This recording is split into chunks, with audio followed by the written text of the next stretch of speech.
Okay, it's 9 o'clock. Welcome everybody. We're about ready to get started here. For today's webinar, we're going to be using chat like I mentioned earlier, but there's new people, so I'll say it again. That chat is going to be in the lower right-hand corner of your screen, and you can use it to ask questions. We're going to have a lot of subject matter expert material to be able to answer any of the questions that you have. At the bottom of the chat box, located in the Send To field, I want you to make sure that it says all participants or everyone in it. That way everybody can see the question and everybody knows what we're talking about. You just type in your question and hit send. That's it. And then again, as a reminder, you can download the course materials, including the slides, through the link in the email that I sent you earlier. When you click on that link, you'll get to the registration page that you used to get here. On that page, just scroll down, you'll see where it says course materials. And those materials are going to be there for a little while after the webinar ends. Now, if you do run into any issues downloading that, go ahead and send me an email at taxtraining@tax.idaho.gov. I got a little carried away with the @ symbol. Just disregard the first one in the chat there. And I can get them sent out to you in a PDF format. I've already received one request. Just to let you know, I will get that taken care of, but it's probably after my presentation, okay? But you will get it before the webinar ends. I'm going to record this webinar. I'll email you a link to it through Eventbrite once that recording is ready, and that will probably be ready on Friday. Today we're going to have presenters from the Idaho State Tax Commission. That will be myself and Gordon. We're going to have someone from the Taxpayer Advocate Service. That would be Don Volta-Donis. And then we're going to have Irene Gonzalez, who's already in here. Hi, Irene. From the U.S. Small Business Administration, or the SBA. This is going to be an interactive webinar, so I encourage you to write questions down, type them up, and send them to us. That way we can get them answered for you. We're here to be a resource for you. Yeah, we're going to do a lot of talking, but we want to answer some questions for you and get those out of the way, okay? So with that, let's go ahead and get started. As I said, this is Tax and Business Basics for Self-Employed. What I'm going to cover today for my portion is what to do to register your business, what to do once you start selling products, how to get your permits or your account numbers, a little information about invoices and receipts that you need to be aware of, what to do with tax-exempt transactions, some very important information about reporting, and then electronic access. So can everybody hear me? If you can hear me, put a yes or a Y in the chat, if you would. Because somebody's having a problem. Okay. Excellent. Thank you. I have a different headset on, so I wasn't sure if it was working or not. Perfect. So that first part, starting your business. One of the first things you want to do is you're going to want to register and name your business with the Secretary of State. You can do this at business.idaho.gov/register-a-business. Now, it does cost to register your business. I think it's normally like $25. It can change depending on what kind of business you're trying to register. And then I would recommend getting an EIN from the IRS. They're not required unless you're going to have employees, but if you don't have one, you're going to need to use your Social Security number for business purposes. And I don't think anybody really wants to do that. The nice thing is that EINs are free. They're really easy to get, so I recommend getting it even if you don't need to. And just a side note, sometimes banks require an EIN to open up a business account. So, you know. The third thing you're going to do, you want to apply for permits. Applying permits is going to be done at tax.idaho.gov/IBR. I am going to walk you through how to do this process. It's really important that you do this, and you want to do this fairly early in the process of getting your business started. And then I would recommend creating an account on TAP. TAP is a taxpayer access portal. This is that electronic access that I mentioned earlier. This will allow you to do a lot of things electronically, so you don't have to worry about stamps and envelopes and getting to the post office and making sure things are postmarked on time. You can file some of your returns, your reports and whatnot on TAP, and you can do it from your office, and it takes seconds. So I would really recommend getting TAP going. TAP is also going to take some time, And you can't create a TAP account until you get your permit numbers. So 3 and 4 are kind of linked, okay? And then while you're waiting for permits or waiting for your TAP account, I would get a website started. It's almost a requirement now. I know a lot of people now, we see a business that starts, we have a food truck that rolls into the parking lot here. The first thing I do is I go look for the website to see what they're about. And if they don't have a website, I probably don't take that particular business seriously.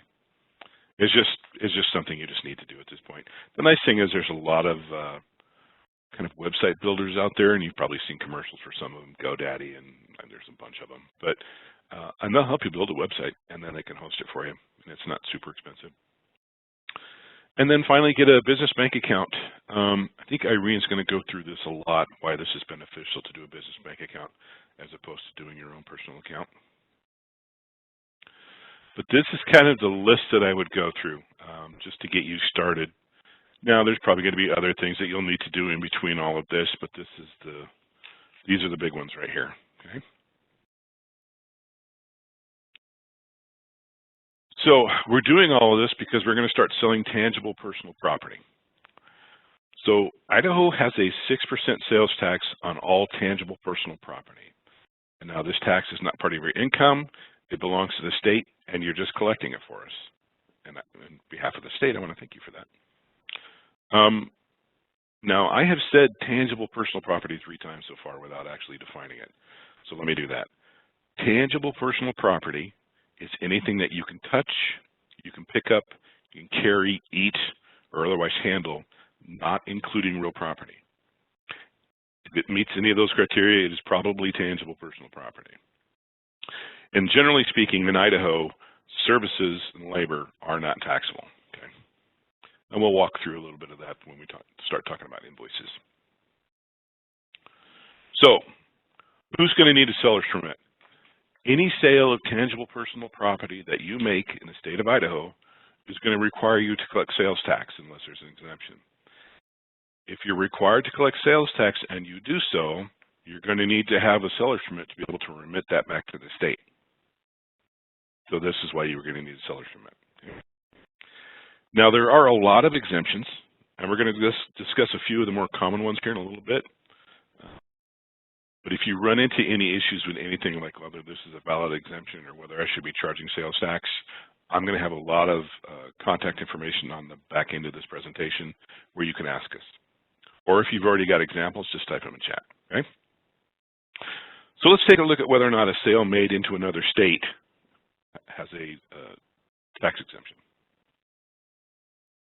So we go over this a lot because we're bordering a lot of other states and there's a lot of interstate commerce going back and forth. So you're going to charge Idaho sales tax if the buyer arranges shipping or if the buyer picks up the goods. You're not going to charge Idaho sales tax on goods that were delivered to another state by your company vehicle or by a common carrier. So what's the difference here?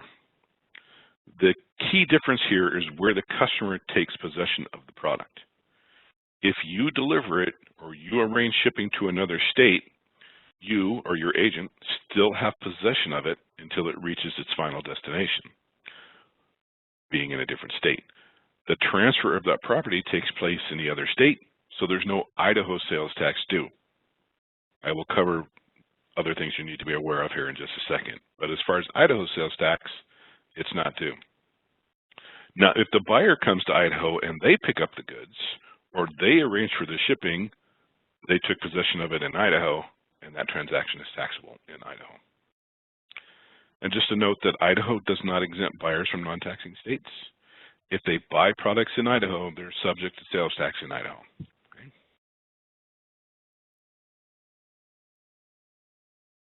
So, if you're going to be shipping a lot of goods to a specific state, you're going to want to research what that state's threshold for sales tax is, because it's not the same. It's different from pretty much every state in every other state. And the reason is that there was a company called Wayfair. They kind of sell home goods online. There was a court case from Wayfair versus South Dakota several years ago that allowed states to collect sales tax for items that were shipped into their states.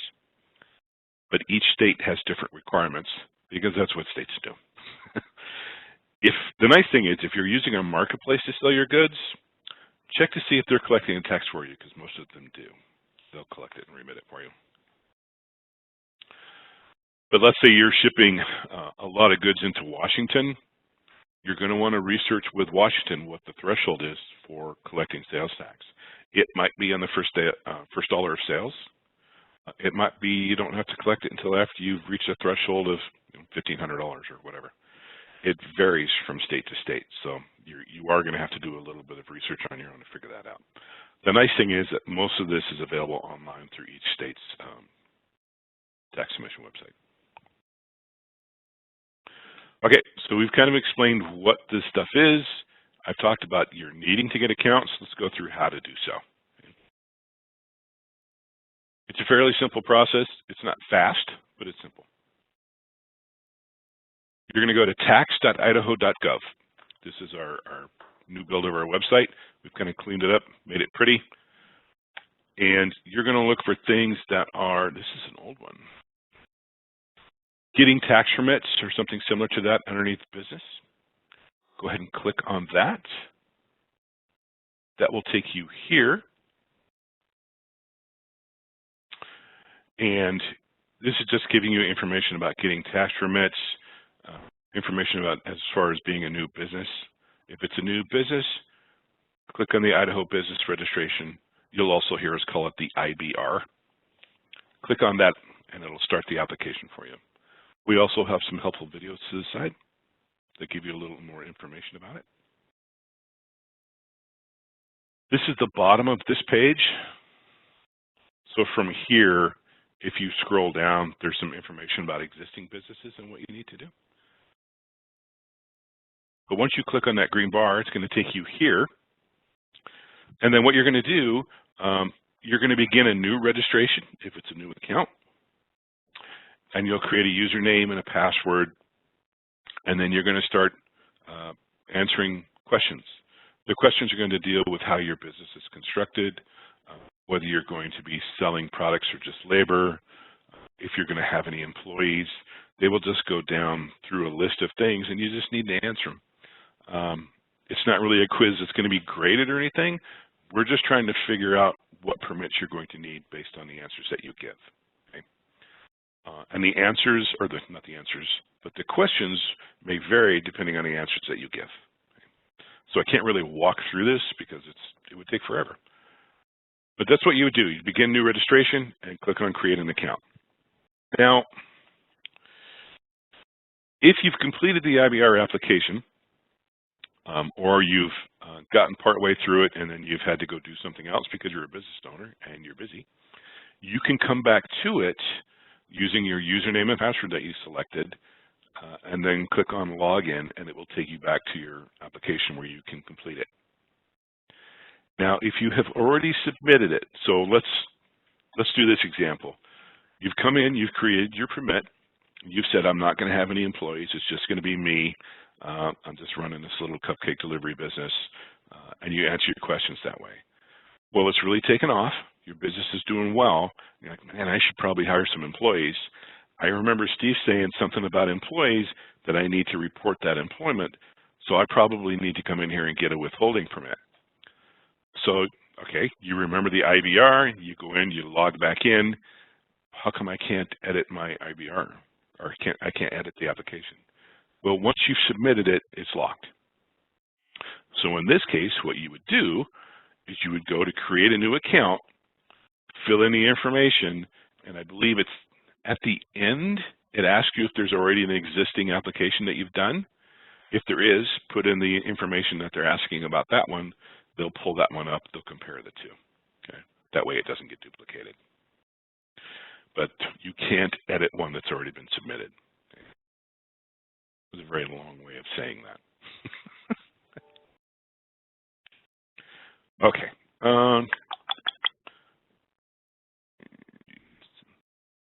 Give me just one moment. I have somebody's trying to get in, it looks like.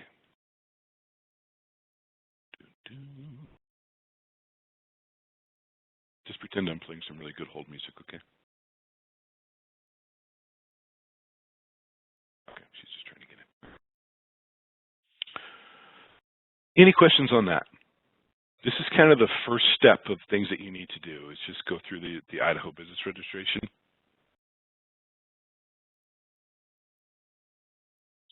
All right, so let's move on. Let's talk about invoicing and receipts. Another important thing here, you need to make sure there's certain things that are on your invoices or your receipts. Sales tax has to be a separate line item. You can't put includes tax, and you can't advertise that you're going to pay the tax for the customer or advertise that there's no sales tax. And this is as much for your benefit as ours. You want these numbers to be on your invoices or on your receipts. You want these sales tax numbers to be there and be explicit. Because if for some reason we have to come and start asking you questions about it, or you get audited, you want that information there to back up what you did. So let's go through an example. So this is a sample invoice. It could just as easily be a receipt. You'll notice that this is a brick repair, okay? So this is just broken out into its individual components. On line 1, it says that there were brake pads purchased at $50 a piece. There were 2 of them for a total of $100. And then you'll notice that this is taxable. And that's because the brake pads are tangible personal property, so they're taxable. And then the brake shoes were $100 a piece, so that was $200. And again, tangible personal property, so there's a T in there for taxable. And the last part is the labor, a very reasonable $100 for labor. And you'll notice that that is not taxable. It's because in Idaho, generally speaking, labor is not taxable. So our subtotal here is going to be $400 for parts and labor, but our tax on it is only going to be for $300 because the $300 of parts are what is taxable. The $100 for labor is not. So we have $300 taxable at 6% is $18. So it's $418 total. Now, if you were just to put this out as one line item saying a brake job at $400, without it being broken out like this, the whole thing would be taxable. So it would be brake job, $400, and then $400 sales tax at 6% would be, quick math here, $424. So if you can break this out, you can save your clients money. Also, it helps you with a competitive advantage because if you have another brake place down the street and they just do it as one line item, even if your prices are the same, you're still cheaper. And sometimes that $6 makes all the difference. Questions about invoices? I'm kind of rattling on here.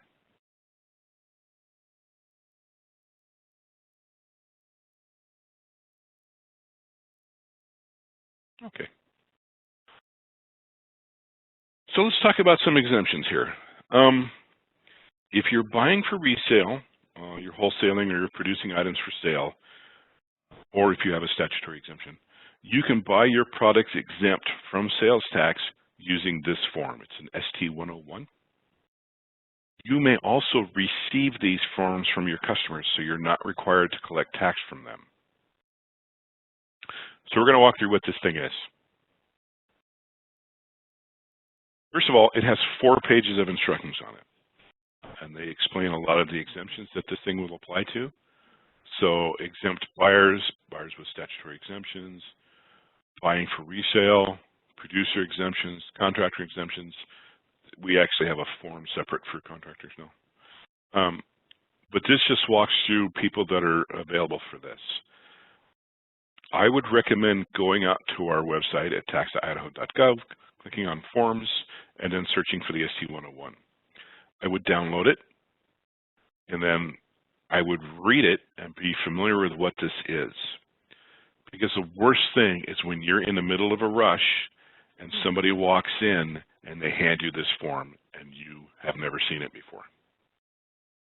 So now you're super busy and somebody wants to do something special or different, and it just brings everything to a halt. So just be familiar with this and know what you're supposed to do with it. Also, you may be able to use this, and that will save you money. So if you can use it to save yourself money, by all means do so. So before I walk through how to fill this out, there's also one called an ST-103C. And this one is basically the ST-101, but is specifically for real property contractors. It's for doing specific things like an irrigation project, certified data center project, that sort of thing. You're probably not going to see this very often, but it does exist. It has one page of instructions, and again, it's fairly simple to fill out. This is the page for that. But more likely, you're going to see an ST101. So let's walk through how to fill that thing out. So for most buyers, you're going to fall into one of the first two categories on this page. You only need to fill out one exemption, so even if you have a seller's permit and you're a producer, you don't need to fill out both sections, just pick one. For this particular example, if you're buying items for resale, you're going to fill out that first section. If you sell retail in Idaho, you'll need to include your seller's permit number, and sellers qualifying for other exemptions may not need that permit number. But if you're buying for resale, then you'll need to put in your permit number. And if you're the one putting this in, so you're the buyer, you need to make sure that permit number you put in there is correct. Okay. So it's pretty simple. You'll put in your name, address, city, state, and zip. The seller needs to do the same. You'll put what you're buying for resale, so you'll need to list the primary nature of your business in that little field, and it is a little field, so be succinct. Describe the products that you're going to sell, rent, or lease in that little box, and then check the box that applies. For most people, they're going to be Idaho registered retailers. They'll check that box, and they'll put in their permit number. You hand it to the buyer. They will note it. They will not charge you sales tax for it, and then you get to buy your products without paying sales tax. For the seller, you would get this form, and you would not charge them sales tax, and then I would take this and I would do a copy of the receipt or the invoice, and I would attach it to this for your records. You don't need to send this in to us or anything, but you do need to keep it for your records.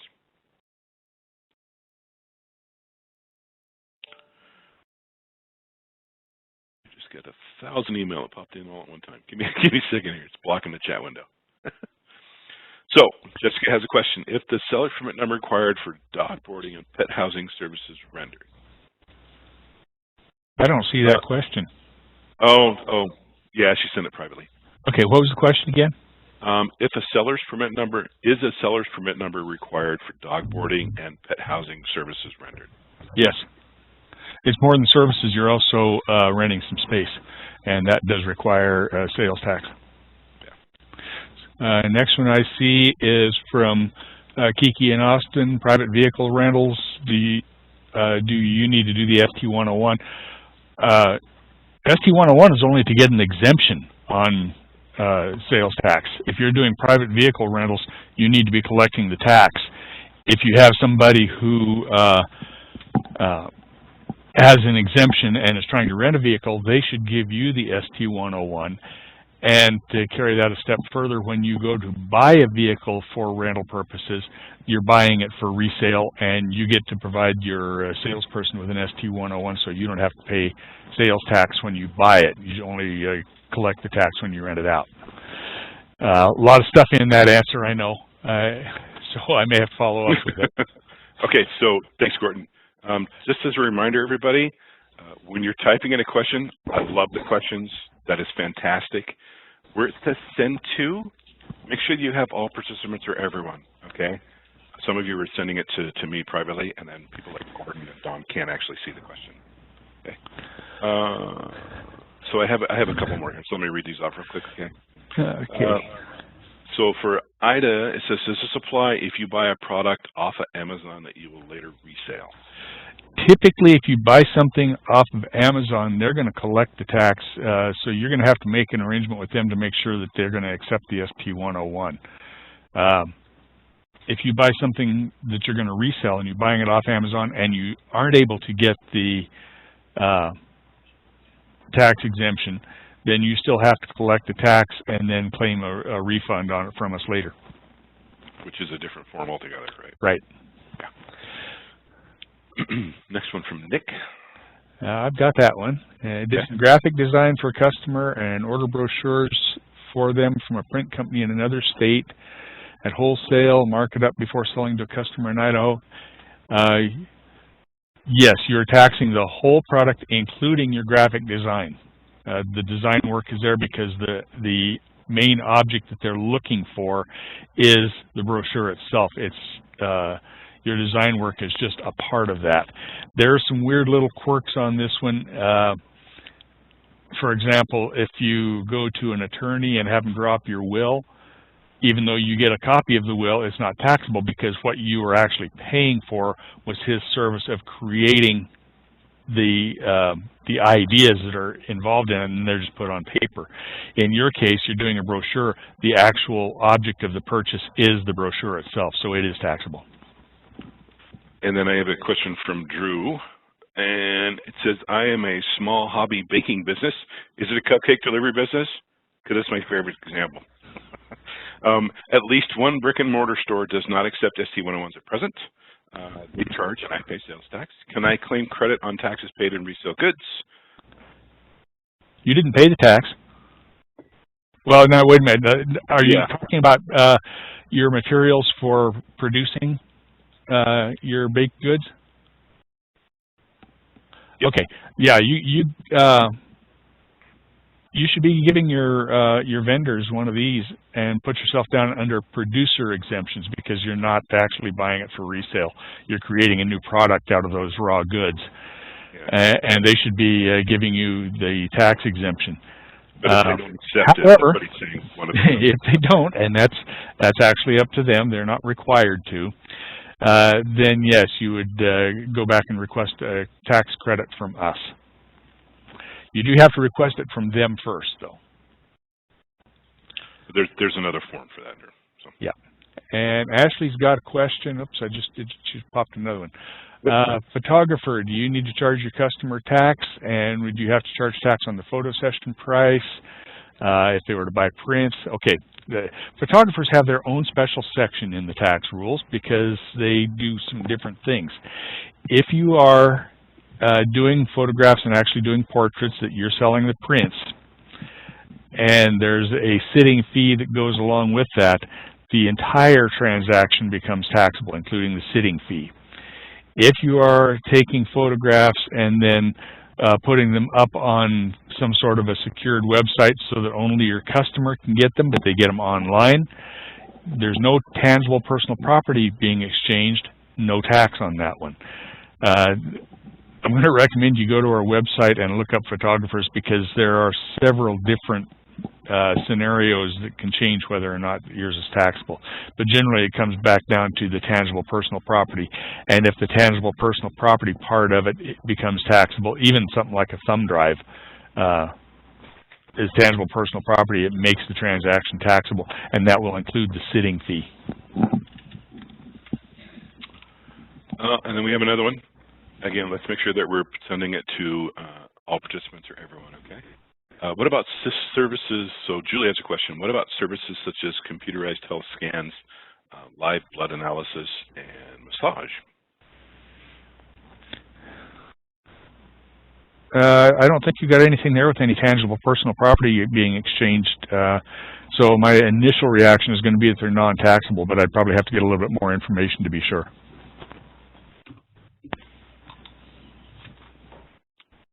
I love the questions. Thank you, everybody. Got a big group today. I was hoping there'd be a few more questions. Sounds good. Wait, there's more. Okay. Yes, you will. Drew's question, do I need to track and record transactions by ST101 form submitted to me by my resale customers individually for audit purposes? Not so much that you have to track each individual transaction, but generally speaking, your point of sale software is going to do that for you because you're going to type it into that and have some sort of a code that's going to say it's non-taxable. When you get these ST101s, you're going to keep them. They don't go to the tax commission. They're only there for your records, so you keep them. The places that I go, they typically have some sort of a code. The one that I go to the most uses my phone number. So when I say, okay, this is a non-taxable sale, they say, what's your phone number? They look it up, and then they see that I have an ST101 on file with them. And the reason you're keeping it is so like you say, for audit purposes, we come in and say, hey, why didn't you charge tax on these particular items for these customers? You pull out your little stack of ST101s and say, hey, I'm home free.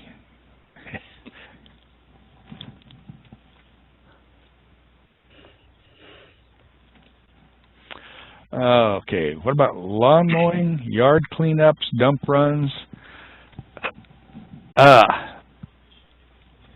Generally speaking, that's going to be a service, so it's not taxable, but there could be some things that go on. It's kind of like house cleaning, a few other items like that that are service, but a lot of the times somebody comes in and they're cleaning your windows and they have this product that does a really fantastic job on it, and you say, hey, I'd like to get some of that stuff so I can keep the windows in between your cleanings. Now you're making a retail sale, and that becomes taxable. Yard care, you may have some sort of a fertilizer or a weed killer or something like that the customer wants to buy some from you. If you have any situations like that, those become taxable. If you're just doing the service and not providing any materials directly to the client, I mean, you're using the materials, the fertilizers and stuff in your work, but that's okay because you're paying tax on those when you buy them. But if you're doing anything that's actually selling it to the customer, that's taxable.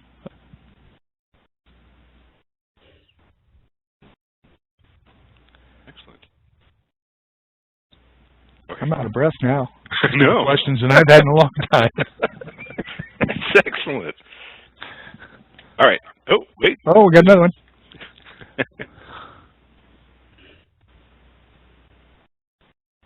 So yeah, computerized health scans. Okay, everything that you're talking about so far, Julie, is non-taxable. It's all service. May lead to the recommendation is supplements. If you're selling those supplements to them, supplements are specifically taxable. Prescription medications are not, but vitamins and other food supplements are considered to be non-medical stuff, so it is that part's going to be taxable if you're the one selling it to them. What if they're just giving them? But if they're just if they're just going in and doing what you're saying here, you're doing these tests, you're getting the results, you're going over the results with them, you're giving them a piece of paper that tells them what the results were. They're not interested in the piece of paper; they're interested in what the results were. So that's the object of the sale, is the testing and the interpretation of it itself. That's all non-taxable.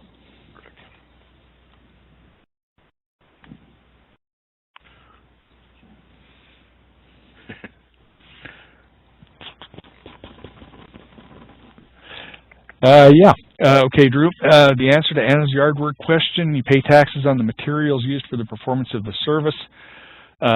So, yeah, if you're doing something like lawn care where you are the one that's actually using up the materials that you're buying, you're not buying them for resale, but you're using them up and then not converting them into something else to sell. Like the bakery stuff, you're buying flour and sugar and what have you and converting it into another product. The yard chemicals, fertilizers and what have you, you're not converting it into something else, you're just using it as part of your service. So you as the provider are going to pay the tax on that stuff.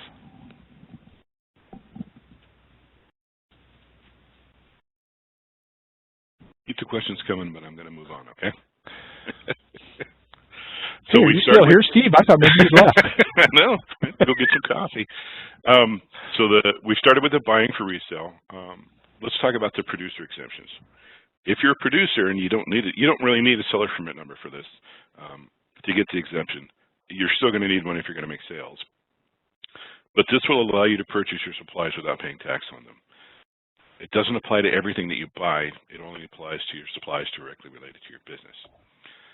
And then again, the buyer is responsible for verifying the validity of the ST101 by verifying the sales permit number is correct and valid.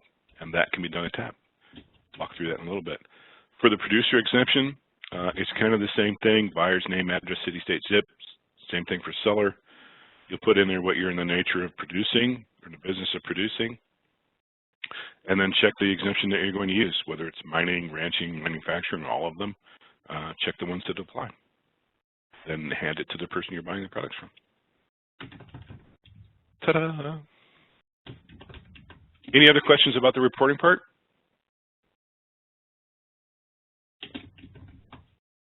Hey, Don, just a heads up, I can hear you typing.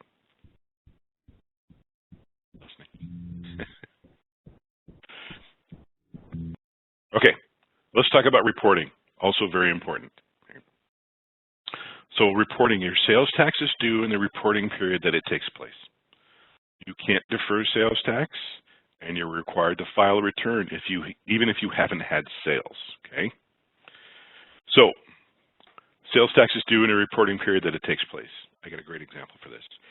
If you buy a cell phone, the company will usually let you take it with no money down, and you just make payments with it along with your bill. You'll be required to pay tax on that before you leave with the phone, though, because that tax came due when the sale was made. So if you've ever bought a phone, and it's going to be, well, you know, it's a free phone, or you're going to make payments, you know, 20 months along with your bill, but you have to come up with $300 in the very beginning, that $300 is sales tax on that phone. I was very confused the first time I bought a phone because nobody could explain that to me. But that's what that is. Because you're taking possession of the good at that point, that's when the sales tax is due at that point. So you're going to report your sales and use taxes using a Form 850. Okay? This is something that gets sent to you. It has your permit number on it, so it comes from the permit number that you did through the IBR. It tells you what reporting period it is for. For this one, it is through September 1st through September 30th. And it tells you when it is due. It has all of that information on the actual form itself. So if you lose this form, which happens,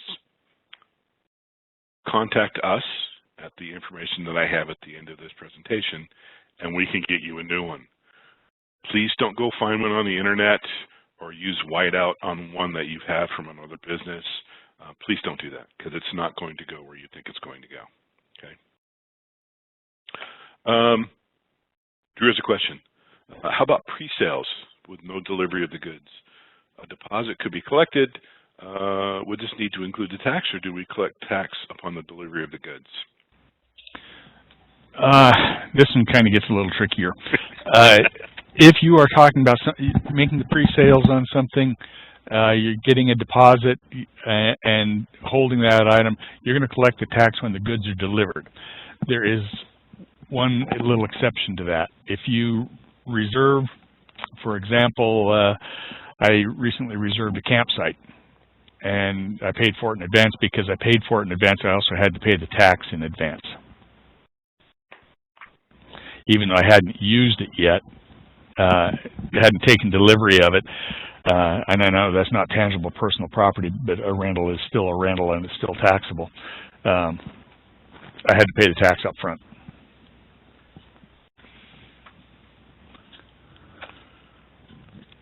Drew's coming in with the fire questions. Yeah. He's going to play Stump the Subject Matter Expert here. I love it when they play that.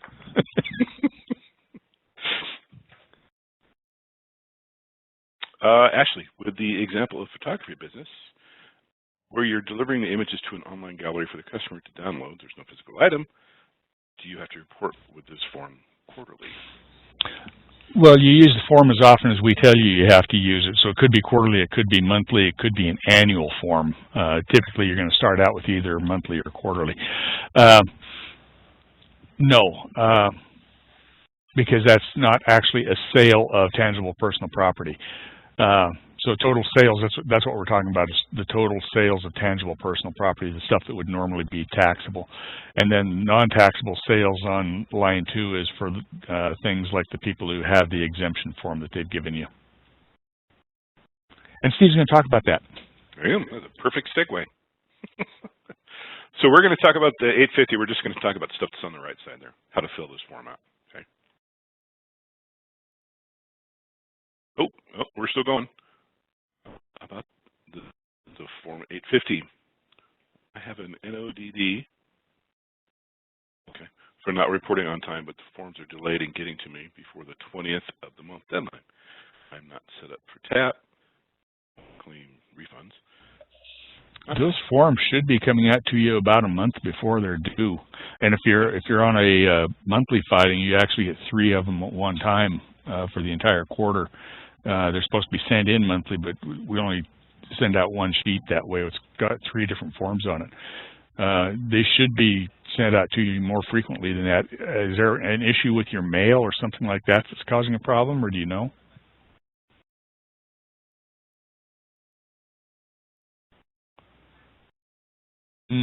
If you start getting close to the due date, and typically the due date is going to be the 20th of the month following the end of the tax period, so taxes for that were collected for the month of July were actually due yesterday on the 21st of August.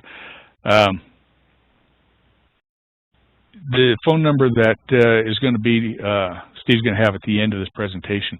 Give us a call at least a week in advance so we can get that sent out to you again. And we have no problem at all mailing them out to you again. And then we can kind of try to figure out why it's being delayed, because that's not normal. Yeah. You're scaring me. Yeah. Don't scare us. We're very skittish. Don't do that. Okay. We're going to get through this, I swear. We're going to fill out a Form 850. It's pretty simple. If you have accounting software, which I would really recommend, I'm not going to recommend a particular kind. They're all very good. But if you have, I can't wait to reboot. It will help you to fill out these forms. So the first thing you're going to need is the total taxable sales. So these are the sales that you made that are supposed to be taxable, okay? We put that number in here for that reporting period. For ours, it is $1,025. The next line are the so we're going to subtract the non-taxable sales that we made. So as Gordon mentioned, these are going to be sales that we made, but somebody gave us an ST101 or an ST103C. In this case, for this reporting period, we had $50 in sales. So now we're going to get a new line, new total, which is going to be $975. And then we have items that are subject to use tax. Now, use tax can be a class all on its own, but I'm going to greatly oversimplify this for everybody. Use tax is a tax that you pay on things that you should have paid sales tax on, but you didn't. You weren't charged sales tax. So what do I mean by that? We bought a magazine subscription. The magazine subscription itself was $25. We did not pay sales tax on it. We should have, because the magazines are tangible personal property. So this is where we would go to add that sales tax that we should have paid, that we would put in there. So in this case, there was $25 in items that we purchased. There was $25 worth of tax that we did not pay that we should have. No, $25 in purchases, not tax. So this is going to give us a new total, which is conveniently going to be $1,000 because math is hard. So this is where we get to our tax. On line 6, we're going to do 6% of line 5. So that comes up to $60. So this is the tax that is due. So it's going to be totals of line 6 and 7. So now we have adjustments. Any adjustments here, those occur, for example, when you sold a product and you've collected the tax on it. Now, after you file the taxes, so you've already filled this out for the reporting period that that sale made place, and you remitted the taxes to us, so now we have that tax revenue. The customer comes back and they return the item. So you refund them their money, including the sales tax that they paid. So now you have paid the tax to us and you have refunded it back to the customer. So you're kind of out, right? Well, that's not fair. So this line where it says adjustments is where you would go to put that back. You'll need to make sure you have documentation of this transaction available, or it could get denied. Okay. So that would be an explanation and an invoice as to what happened. But if you did this, this is where you would put this this tax amount in. And then you would take subtotals again. For us, it's still going to be 60 because I didn't have anything in here for adjustments. So this would be the total tax due. Now, if you file late, you may incur penalties and interest. I'm going to suggest that you file the return without including the P&I, and then let us calculate it for you. And that's because we have a tendency to round down, while some of the accounting software has a tendency to round up. So if you think you may have filed late and you may end up with penalty and interest, just leave it for now, and then once we tell you, go ahead and include it in the report for the next reporting period. Okay. Eddie has questions. If I do some sales that are just service and some that include tangible personal property, do we include those service-only sales in the total? No. So total sales is just going to be the total taxable sales. Yep. So we're going to have our new total here. So it is $60. So when you have your final balance, you're just going to send it in along with the form, and you're going to file your taxes. And again, just remember, these are taxes that you collected from the customer, and it belongs to the state. So we're not taking from your profit. I know some people have this belief that we're doing that, and we're really not. It's stuff that you should have collected above your profit. Sure, I did kind of butcher adjustments, didn't I? Okay, so adjustments. So line 7. Adjustments are going to occur when you have sold a product to someone and you've collected the sales tax on the product from that customer. So let's say this. So they bought something from you. They paid sales tax on it. So they spent $100 on. They bought something from you for $100. They did that on September 28th. You charged them $6 in sales tax because it's 6% of $100, so $106. And then, as the month ended, you filed your taxes with the state, and so you paid us that $6 in sales tax, right? So that $6 in sales tax that you collected went to the state. And then after you have filed this, the customer came back and returned what they had purchased from you for $100. They returned it for whatever reason. So you refunded them the $100 plus the $6 in sales tax that you charged them. So they go home with their $6 in sales tax, but you've already paid $6 in sales tax to the state. So now you have paid them the $6 and you've paid us the $6. So you basically paid twice. So adjustments is where you would add that $6 back. When you put the $6 back in there, that makes it even for you. Okay. That help? And we've got a couple of questions here on online sales too. We've got 2 separate types of questions. Okay. So Teresa asked, if you sell items using a marketplace facilitator such as eBay, do you include it in total sales? Typically, marketplace facilitators they will collect the tax for you. So you do not include that in your sales. They're going to include it in theirs. The next question is, do I include online sales in total sales? If you're the one collecting the tax, yes. They're still sales, and it doesn't even matter if they're going out of state. If it's going out of state, it's a non-taxable sale, but it's still a sale, and this is supposed to be your total amount of sales. And then Drew is asking, what about sales made to collect on my behalf, submitted to the state separately? Okay, well, I think I just answered that one, that no, if the marketplace is collecting the tax, you don't have to report that on your total sales. Okay. So I was explaining something to someone who had a private question. So that's why it didn't make sense to anybody else. Oh, okay. Nope, didn't hear that one. Just explaining adjustments again, because I did kind of butcher that. So, do you include the dollar amount of services in total sales? No, you don't. So again, it is just the taxable sales, right?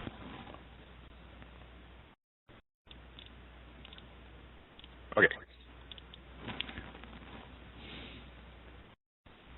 So now that we've done this, you can mail that in. You know, go get an envelope, get a stamp, make sure you get to the post office or post office box and drop it in there by the due date. We do honor the the postmark. So if it is due on the 31st of the month, as long as you get it postmarked by the 31st of the month, you're fine. You can do that. Or you can use TAP, which I would recommend. You can set up a TAP account and you can pay this in seconds from the comfort of your chair in your office, or even on your phone, I believe. So how do we do this?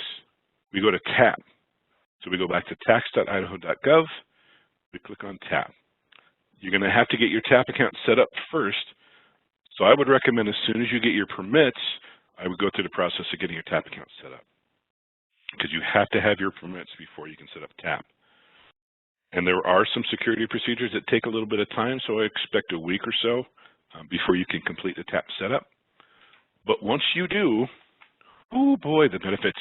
Here's what you can do in TAP. You can e-file those sales and use taxes we just went through. You can e-file your travel and convention taxes or auditorium district taxes if you have any. If you start having employees and you need to file withholding, you can do so in TAP. If you have IFTA reports or beer and wine tax, you can e-file those as well. But with this, you will also receive the ability to make payments for sales and use taxes, travel and convention taxes, your auditoriums, your withholding, your individual income taxes, and your business income taxes, and also your beer and wine taxes.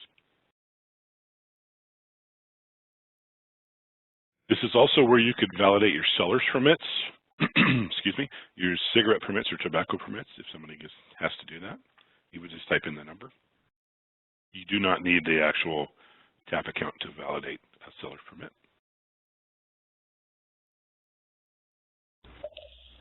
Drew, the question that he has up there is about the sales tax refund credit using the TAP account. No, it's a specific form that you have to use. It's called the form TCR, which sounds like it should stand for tax credit refund, because it does. And it's a paper form. And it does take a little bit of time to get with those processed and get them out to you. And Anna, if you only run a service-based business, do you need a TAP account, permits to complete the IBR? You're going to want to complete the IBR even if you don't need any permits. For one thing, it gets you into our system right away, so that anything else you want to do within our system, you can, even if you don't need the permits. We'd be able to look up your business like by EIN or something like that. If you don't have if you haven't done the IBR, you're not in our system yet, and you call us up and say, hey, I need some help with something, give us your EIN, you're not there. So go ahead and complete the IBR just so it gets that stuff in, and it'll tell you whether or not you need the permits. As far as the TAP account, you can actually have a TAP account on your personal income tax return, or a personal income tax account, if you have the account number. And if you got a letter from us at any time with your individual income tax stuff, the reference number on the letter is your account number. I don't know what you would do with it other than you can make your income tax payments using TAP. But anybody can get a TAP account as long as they've got some sort of an account with us.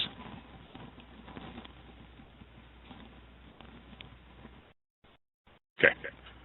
Here's what you can't do in TAP. You can't apply for a permit, you can't amend a return, and you can't file income taxes. You can pay them, but you can't file them through TAP. So about that first one, applying for a permit. If you can't do it in TAP, where are you going to go for that?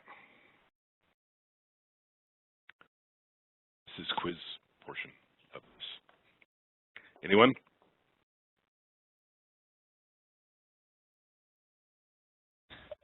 Anna just answered it in her chat question. There you go. Everybody's really quiet now. Yeah, you would go to the IBR, Idaho Business Registration. That's where you'll go to actually get your permits. I like to highlight that because this is a fairly common question. People will go into TAP and they're like, man, I am looking all over trying to figure out how to get a withholding permit. This thing stinks. Well, you're in the wrong spot.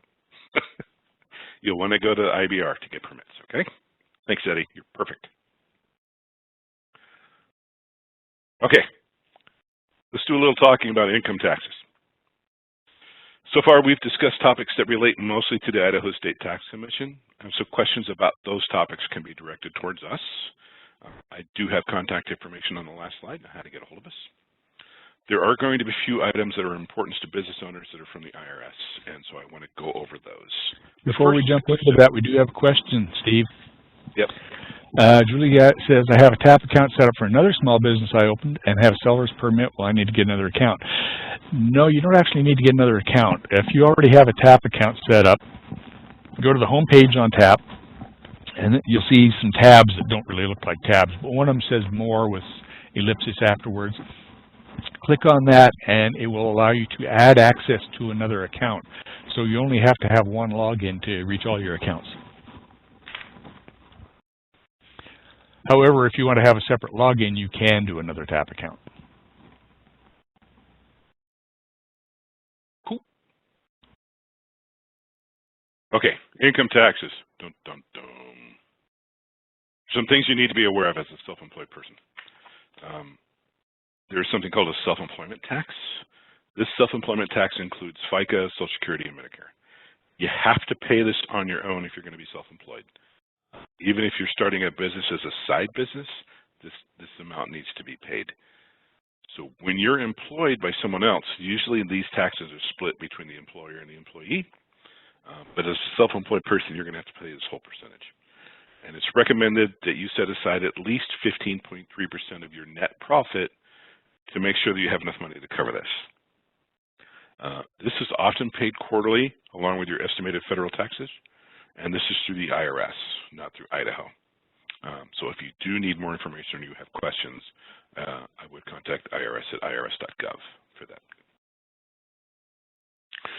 You can see just how this is broken out between Social Security and Medicare. And again, it's just kind of reiterating that when you're self-employed, you're going to pay both parts of this. It is due on the first dollar of profit for sole proprietor. There's no standard deduction applied. And it's not the same as your income tax, but if you're going to report it and pay it federal taxes.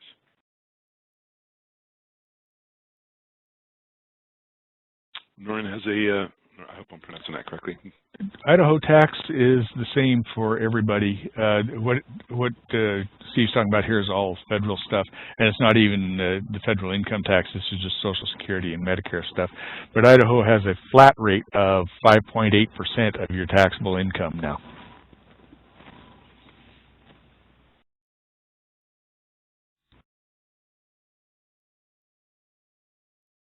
Okay, let's talk about saving money. Deductible business expenses. So the IRS states that all deductible business expenses have to be incurred with connection with your trade, your business, or your profession. They have to be ordinary and necessary, and they must not be lavish or extravagant under the circumstances.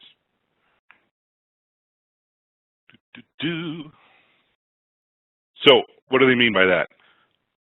So Drew, in his bakery, he said he's going to start delivering cupcakes, which is a great business model. I love it. I use it every time I do this. And he's been talking with Irene. Yes, you've heard this already.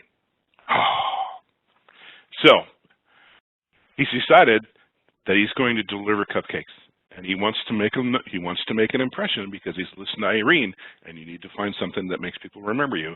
So he's going to have the fastest cupcake delivery in the valley, and he's going to do it in a Lamborghini. So he'll be able to own a Lamborghini and be able to write it off in his business expenses. Well, those 2 points there, it must be ordinary and necessary, and it must not be lavish or extravagant under the circumstances. I would bet that the IRS is probably going to think that it's not ordinary, and it's probably going to find it pretty lavish or extravagant. So maybe a Ford Ranger and not a Lamborghini, although I would love to see that. Drew, how did you know about my Lamborghini thing? Have you been in one of these before? Yeah, the Prius. Actually, Prius is a good idea. All right.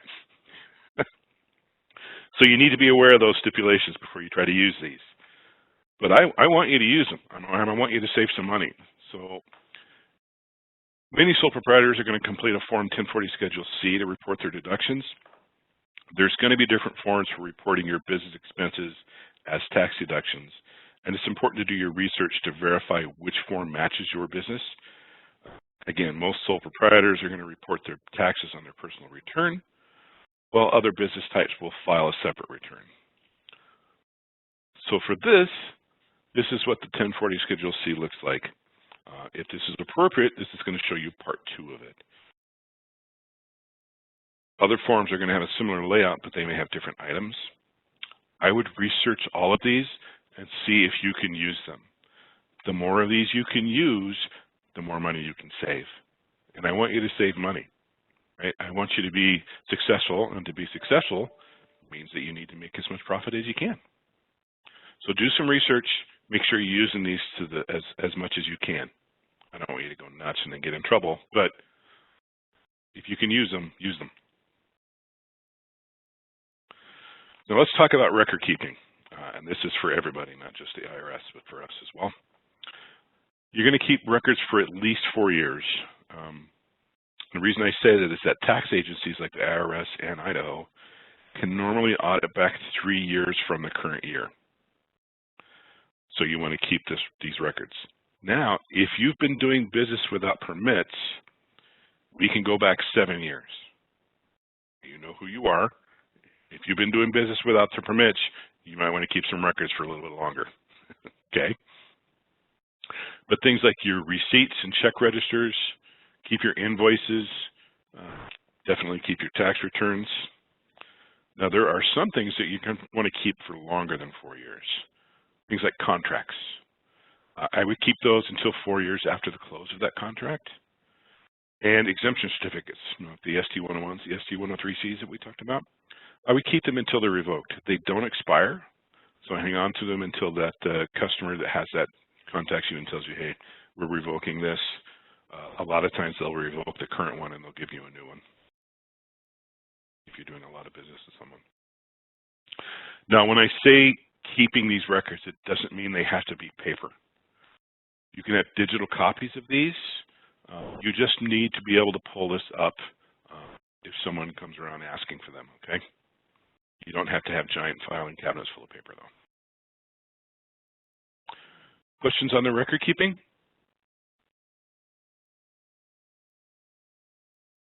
Okay. So, last couple of slides for me. We have a lot of ways you can get in touch with us. We're on Facebook and Twitter, or I guess X now. I need to update that. We're on Instagram for some reason. We're also in LinkedIn. If you know of anybody who's looking for a job that involves taxes or the Idaho State Tax Commission, have them go to LinkedIn. We post all our thing there. We're always looking for quality people. We also have an account on YouTube. Gordon and I post a lot of videos out there on YouTube from these recordings, so this is where this will go once I've done processing it. But we also do things like Tuesday Tax Facts, which are kind of really quick 2 to 3 minute videos explaining particular things that are going on, like where can I find my refund, I've missed my filing deadline, what do I do now? Things like that are all out there. We have a newsletter. You can get to it and subscribe at tax.idaho.gov/getnews. But we also have people. We have lots of high-quality people that are available to answer your questions. You can call us at 208-334-7660 in the Boise area, or toll-free at 1-800-972-7660. We have our website that we've gone through, tax.idaho.gov. And there is a ton of information in there, and we've actually organized it better now so it's easier to find. Or you can email us at taxrep@tax.idaho.gov. And we also have a fax machine, 208-334-7846. So I'm giving you a minute to write these down if you want. And right now, that is my portion of this presentation. If anybody has any questions, what I'm going to do is I'm going to take a quick 5-minute break, allow everybody to get some coffee, kind of reset a little bit. And then when we come back, we're going to have Don Baltadonis from Taxpayer Advocate Service, which is a part of the IRS. We'll be here to answer questions for you. Who do I contact about my late missing custom form 850? I would call us 208-334-7660. Are you in the Boise area, Drew? If you are, you can also come into the office. Oh, you're in Coeur d'Alene. Just give us a call. The easiest way to do it. We have an office in Coeur d'Alene too. If you wanted to go there, they could print them out for you. But calling us, and I would say email us, but email sometimes takes several days before you can actually get it. If you call us, we can actually email it to you. Okay, so let's be back at 10 after. Yeah, the tax rep email. Yeah. Let's be back at 10 after, and we will begin with Don, okay? See you in just a few. Thanks.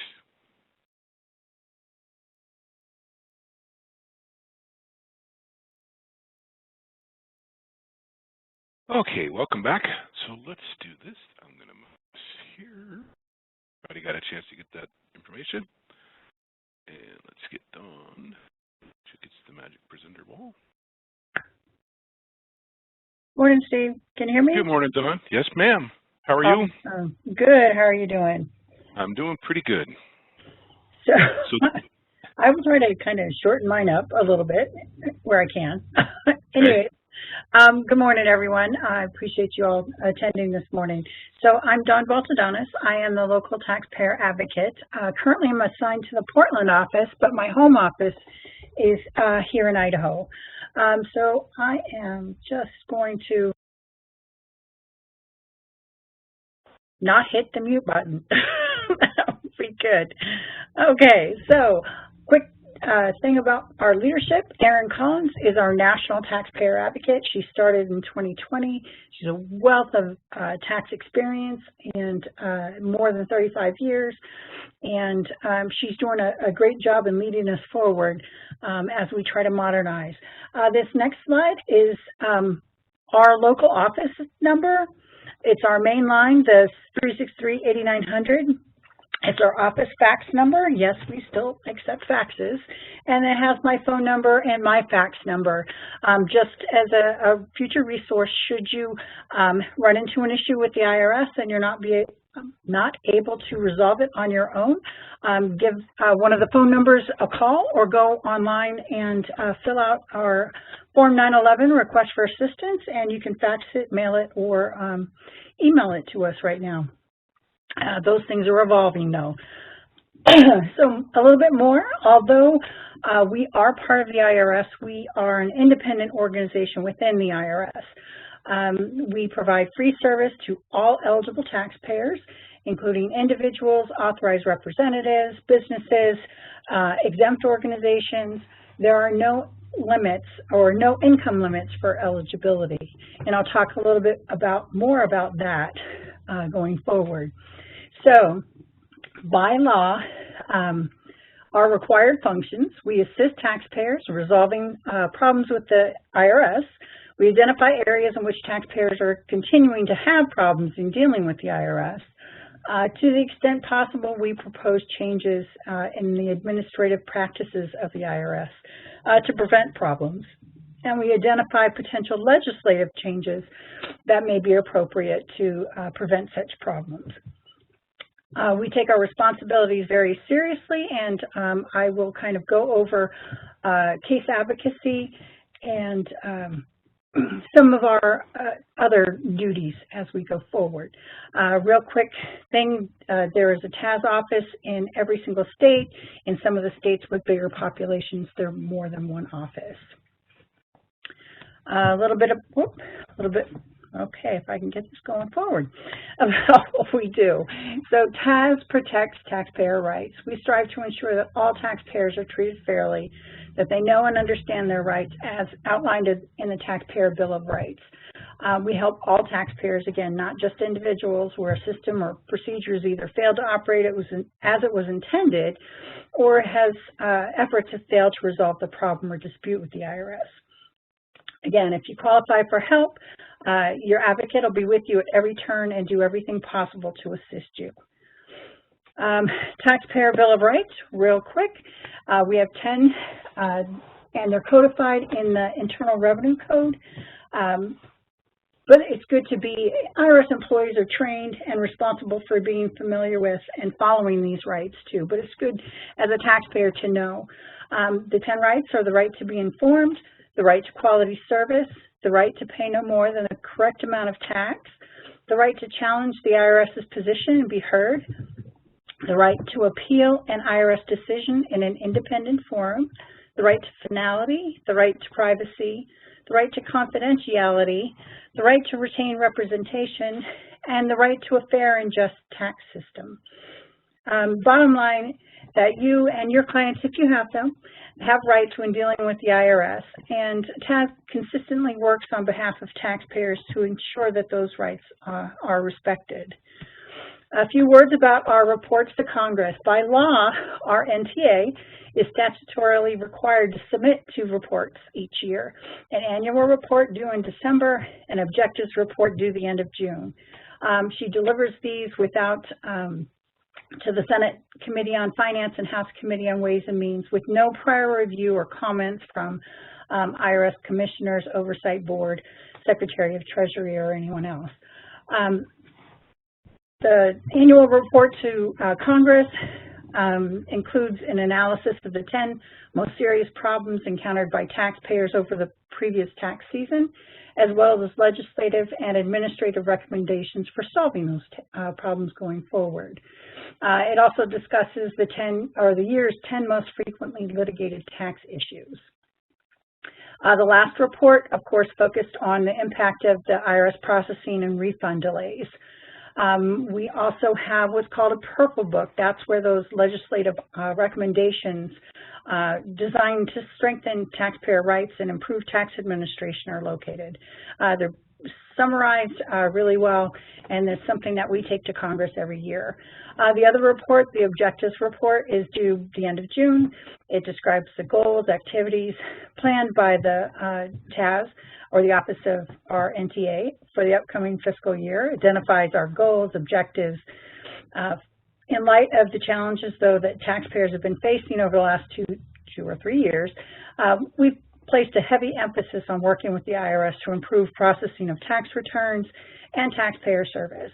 The year's report just came out and emphasizes the need for the IRS, again, to modernize its systems and create more online options, which they're making some progress on, which is nice. So how can TAS help small business taxpayers? So we want to reach small business taxpayers, help them meet their filing requirements. We're going to share some resources for information and tax return preparation, really help you file accurate returns. Excuse me. Although this is a vast topic, I'm limiting my focus to key areas every small business should know, to which TAS has seen small business owners fall victim to. Record keeping, I know Steve mentioned that, the importance of proper record keeping.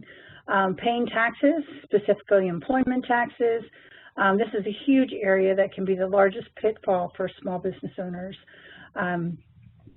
Classification, if you have workers, classification of your workers, employee versus contractor. Properly classifying those you hire to work for you, emphasizing important points made by all of us today. And then some considerations when selecting a tax professional if you choose to do so. So there are different types of small businesses. They require to file different forms with the IRS and are responsible for paying different types of taxes. For self-employed, most generally new self-employed individuals are sole proprietors.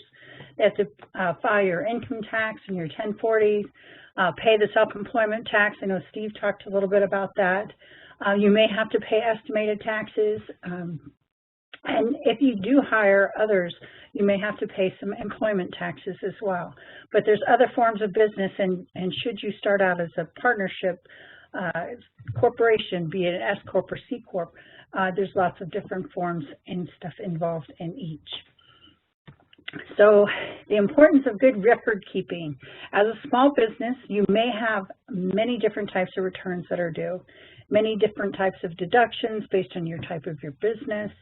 As a busy small business owner, putting a user-friendly, less time-consuming system in place sooner rather than later will save you time and money in the future. You may need to substantiate income and your deductions. Good records can assist you in preparing financial records, keeping track of property, deductions, and so much more.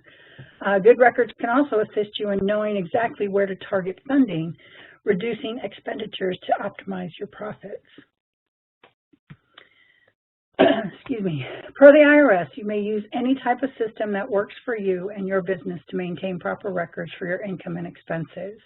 There are a few rare instances, where the law does dictate the type of record-keeping system you put in place. We consider utilizing resources such as other small business owners, and I know Irene will talk a little bit about that too. Accountants, low-income taxpayer clinics, if you qualify, for recommendations on specific systems to use.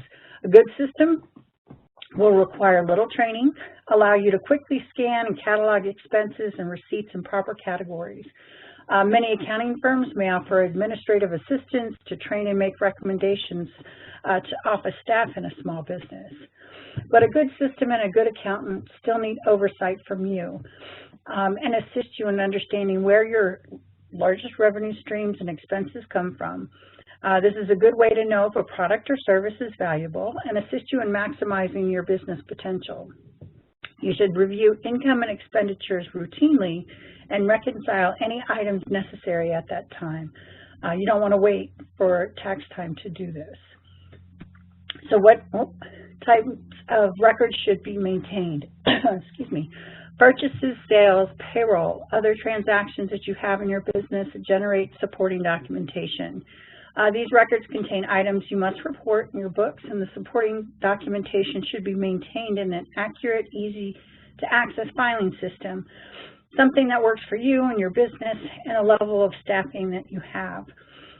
Some common examples of records to keep include receipts by date with what they are or what they're for, bills with the name of who you paid, how much, and the service. This can also be used to verify some mileage. Canceled checks grouped with bills and reimbursement, if applicable, legal documents with descriptions, loan agreements with terms, logs or diaries, medical and dental records, theft or loss documents, property records, employment documents, Schedule K-1, and any other applicable documents. Again, you need the records to support the purchases, sales, payroll, other transactions generated in your business. The support for the business deductions should be kept on a routine basis, generally daily, but at least weekly. Should provide adequate information that shows an exact amount of income or expense, can be kept electronically or in a written format. Again, should be overseen or accessible to at least one other person for purposes of continuity. Should be based on invoices, receipts, account statements, or other business papers. Should be organized for easy retrieval. In the absence of adequate books and records to reflect income and expenses, bank statements, canceled checks may be used to reconstruct income. The best opportunity, though, to report income and expenses is when your return based on good supporting documents is timely filed. So a little bit more about gross receipts. So these are the income that you receive from your business. You should keep supporting documents that show the amounts and sources of your gross receipts. Documents that show gross receipts include cash register tapes, bank deposit slips, receipt books, invoices, credit card charge slips, the Forms 1099 miscellaneous, and the Forms 1099 non-employee compensation. TAS recommends keeping gross receipts in a separate bank account from your personal bank account.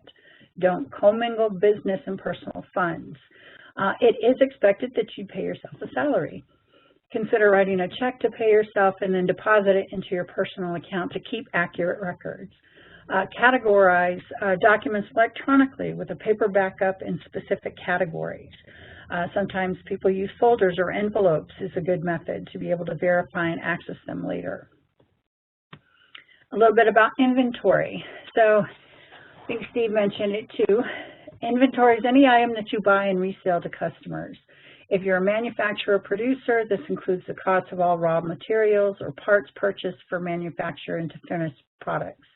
Your supporting documents should show the amount paid and that the amount was for inventory. Documents include canceled checks, cash register receipt tapes, credit card sales slips, invoices. The records will help you determine the value of your inventory at the end of the year.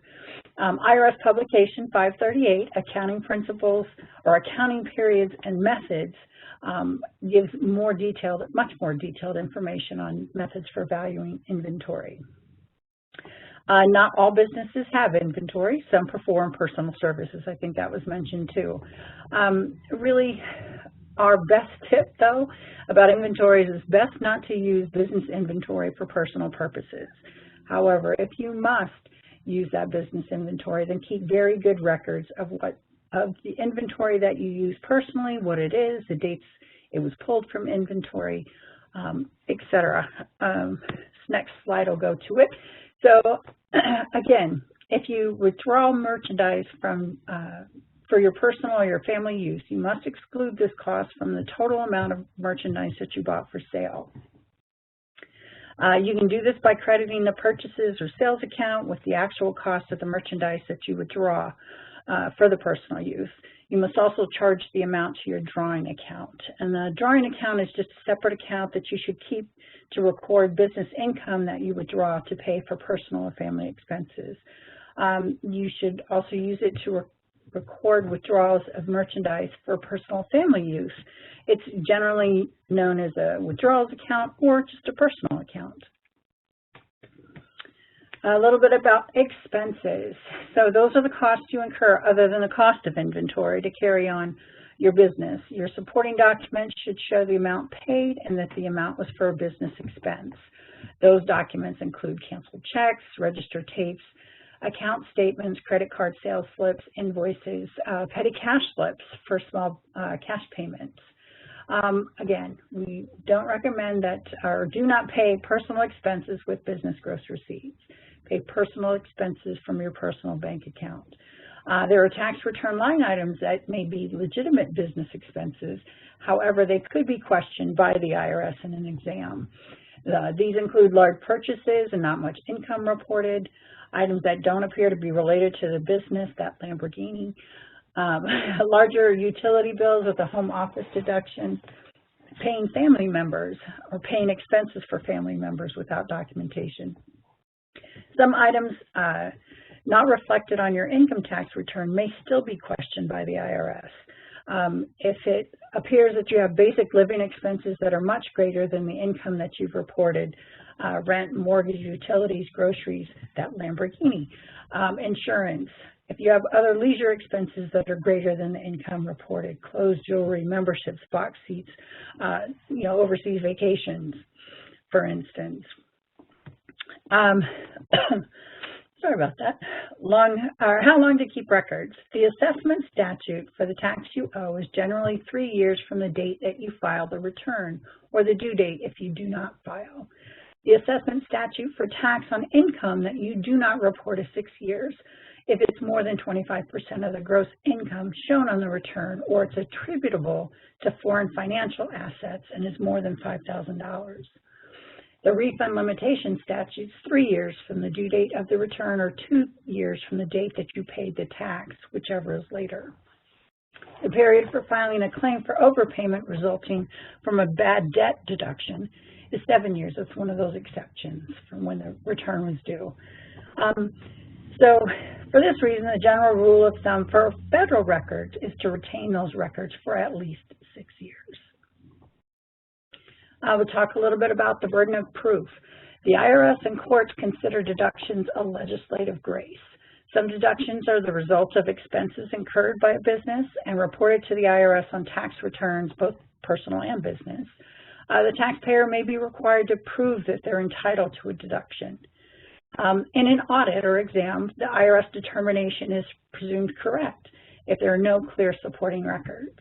If a taxpayer contests an IRS determination of income and expenses, the taxpayer must prove it incorrect, and you do that by saving that or showing that supporting documentation. Be aware of deductions that are allowable and which ones are not. These deductions change from year to year and sometimes with each Congress. Most reliable source for deductibility of expenses is through your CPA, attorney, enrolled agent, as these individuals are required to keep abreast of changes in tax laws. Be certain all your deductions can be supported before you sign that return. So keep gross receipts in a separate bank account from your personal bank account. It's best not to use business inventory for personal purposes. Do not pay personal expenses with business gross receipts. Pay personal expenses from your personal bank account. For corporations, it's expected that you will pay yourself a salary, so write a check from the business account and deposit it into your personal account. Does anyone have employees? Because I may be able to skip a couple of these slides. Okay, so I am going to skip over to the, there's a lot of errors that happen with employment. So I'm going to talk a little bit about the Electronic Federal Tax Deposit System, the EFTPS. If you have to make any federal tax deposits, you have to use this system. If you don't use the system, there's a 10% penalty. Businesses are usually pre-enrolled when issued a new EIN number. More information on that can be found on the IRS publication 4275. Businesses can also enroll at the EFTPS.gov website. Businesses can make same-day deposits with wire transfers. So I don't think, because nobody has, just my puppy is, she is well compensated. I love that, Drew. So let's skip over this trust fund recovery penalty. And the worker classification. If you ever get to the point in your business where you start hiring employees, you know, revisit some of these slides and stuff that we are giving to you. They will contain a wealth of resources and information. So, selecting tax professional. So, switching. There are various types of tax return preparers, including certified public accountants, enrolled agents, attorneys, many others who don't have our professional credentials. You really expect your preparer to be as skilled in tax return prep and to accurately file your tax return. You trust him and her or her with your most personal information. They know about your marriage, your income, your children, your Social Security numbers, your EIN, the details of your financial life. Most tax return preparers provide outstanding and professional tax service. However, unfortunately, every year some taxpayers are hurt financially because they choose the wrong tax return preparer. So we always recommend, you know, if you're going to hire a tax professional, check their qualifications, check their preparer's history, ask about the service fees, ask to e-file. Make sure the preparer is available, not just during tax season, but on the off season should your return be stopped or come up, be pulled into an exam. Have them provide records and receipts. Continue to never sign a blank tax return. Review your return before you sign it. Review details about any refund, including the bank account information. Ensure the preparer signs and includes the preparer taxpayer identification number, or PTIN. And then just a couple more things. Be sure to check out tips for choosing a tax preparer and how to avoid unethical ghost return preparers. Those are those fly-by-night return preparers you see. They set up shop during tax season and they're gone and you never can find them again. There are a lot of tax scams occurring And IRS will stop a return if it feels that there's something questionable on it. If this occurs, it may be months or years before the issue is resolved, which delays refunds, which can financially hurt some individuals. But really, bottom line, know who your preparer is and feel comfortable with them. So these IRS publications that are on our irs.gov website, helpful for small business self-employed taxpayers. IRS Pub 15, as mentioned earlier, is another great resource for self-employed and small business owners. But the publication 1, Your Rights as a Taxpayer, it's good to, peruse through those and know what your rights are. Pub 17, annually, this is like almost a Bible, your federal income tax return. The guides for small businesses, business expenses, corporations, S Corps or C Corps, if you're set up your business that way. Starting a business and keeping records, the Pub 583. And for those that do the gig economy, like DoorDash, Uber Eats, and things like that, there is a section or a Pub 5369 that's really helpful. This next slide is, again, more business resources. IRS.gov has a small business and self-employed tax center. Definitely recommend checking that out. There's a small business forms and publications website. The lessons 1 through 8 here are also on irsvideos.gov. Those are available 24/7, should you need to use them. The federal taxes in your new business, Schedule C, and small business taxes. Filing and paying taxes electronically. Business use of your home, that's a big deduction. Federal taxes when hiring employees, should you get that far, or independent contractors. Managing payroll, tax deposits, and filing a return to report those payroll taxes. And then if you hire someone who lives in the U.S. but isn't a U.S. citizen. But again, these are resources that I encourage, depending on the topic that you need more information on, you can go right there and get it easily. So I'll talk a little bit about TAS, when to come to us for help. So generally, you contact TAS, or somebody would contact TAS if they're experiencing some financial difficulty, an emergency, or hardship. IRS needs to move much faster than it usually does, or even can sometimes under normal procedures. In those cases, time is of the essence. If the IRS doesn't act quickly, for example, to remove a levy or release a lien, somebody's going to experience even more financial harm or injury.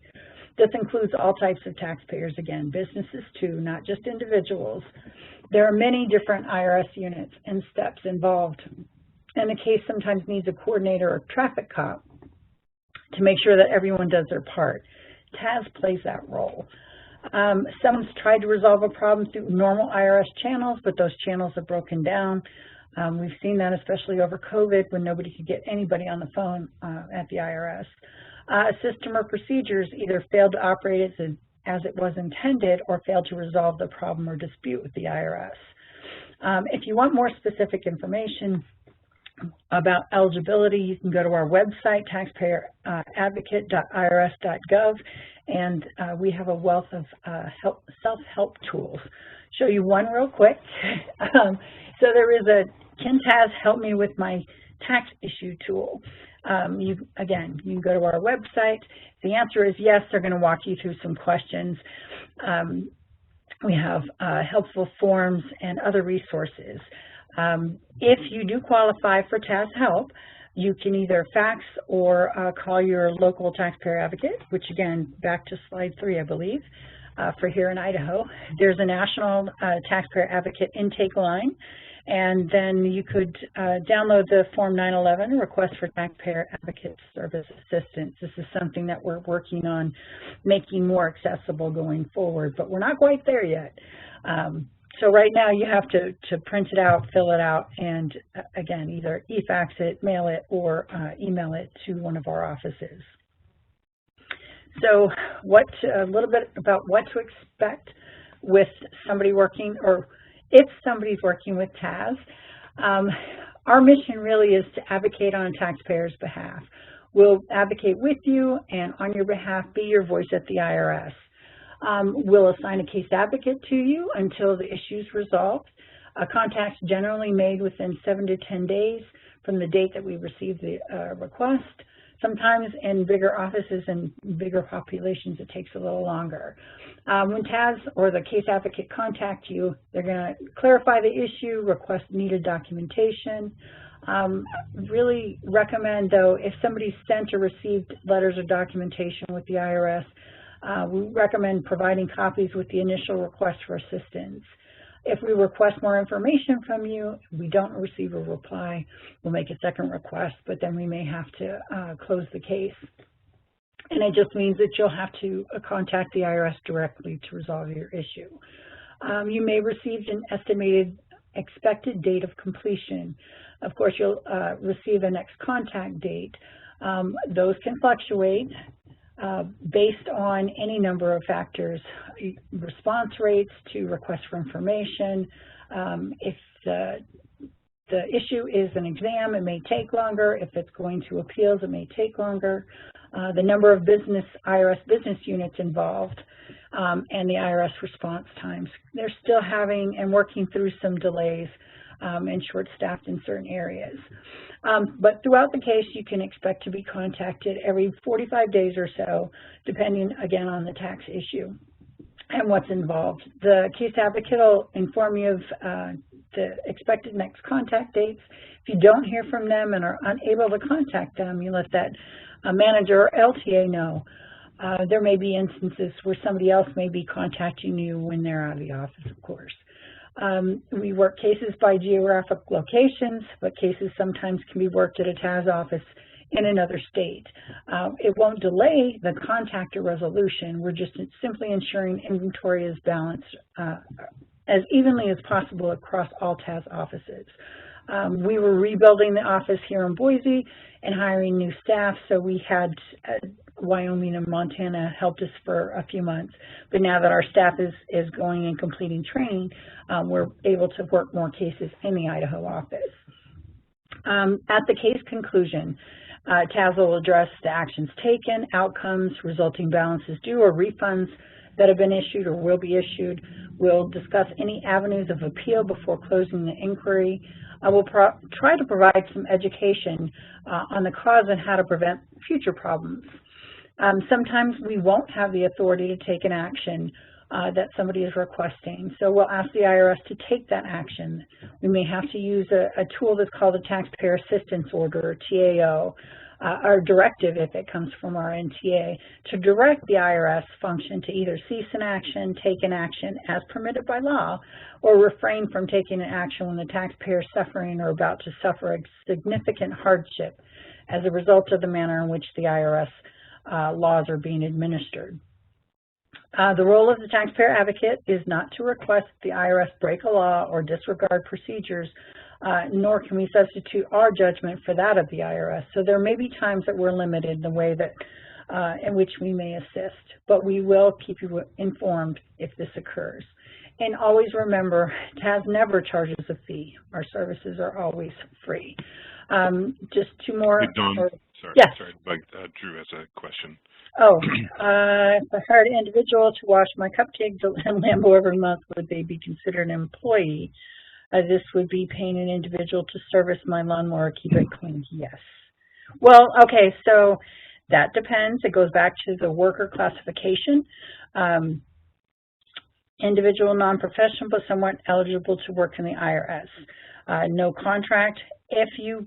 It depends on the type of contract that you enter into with that individual as to whether they are a contractor or an employee.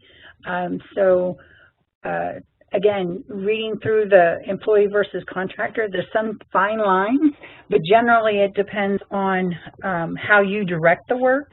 Are they a professional? They do this and they control their work. You're hiring them for just a small job. There's really a lot of different factors that play into that. I would advise you to download the presentation, and there is a slide specific to whether this person would be an employee or a contractor.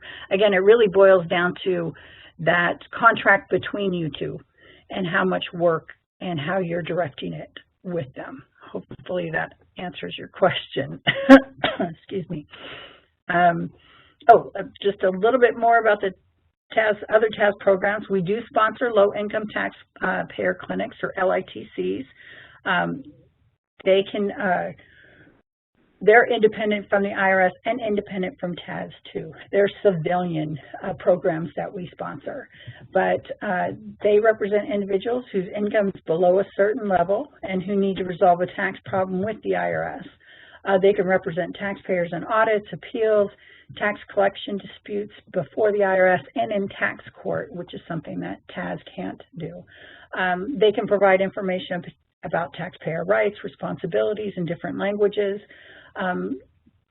Services sometimes are free or a small fee, depending on the income of the individuals asking for the help. We have two in Idaho. We have Director John Hinton, University of Idaho, that just reopened here in Boise, and then we have La Posada in Twin Falls, Bob Wonderly and his awesome staff that work hundreds of cases per year helping individuals.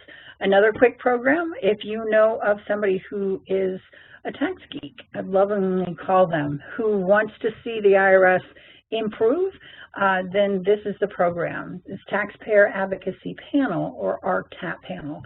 It's an opportunity to provide direct input to the IRS through the TAP website. It's an independent panel of citizen volunteers who listen to taxpayers, identify taxpayer issues, make suggestions for improving the IRS service and or customer satisfaction.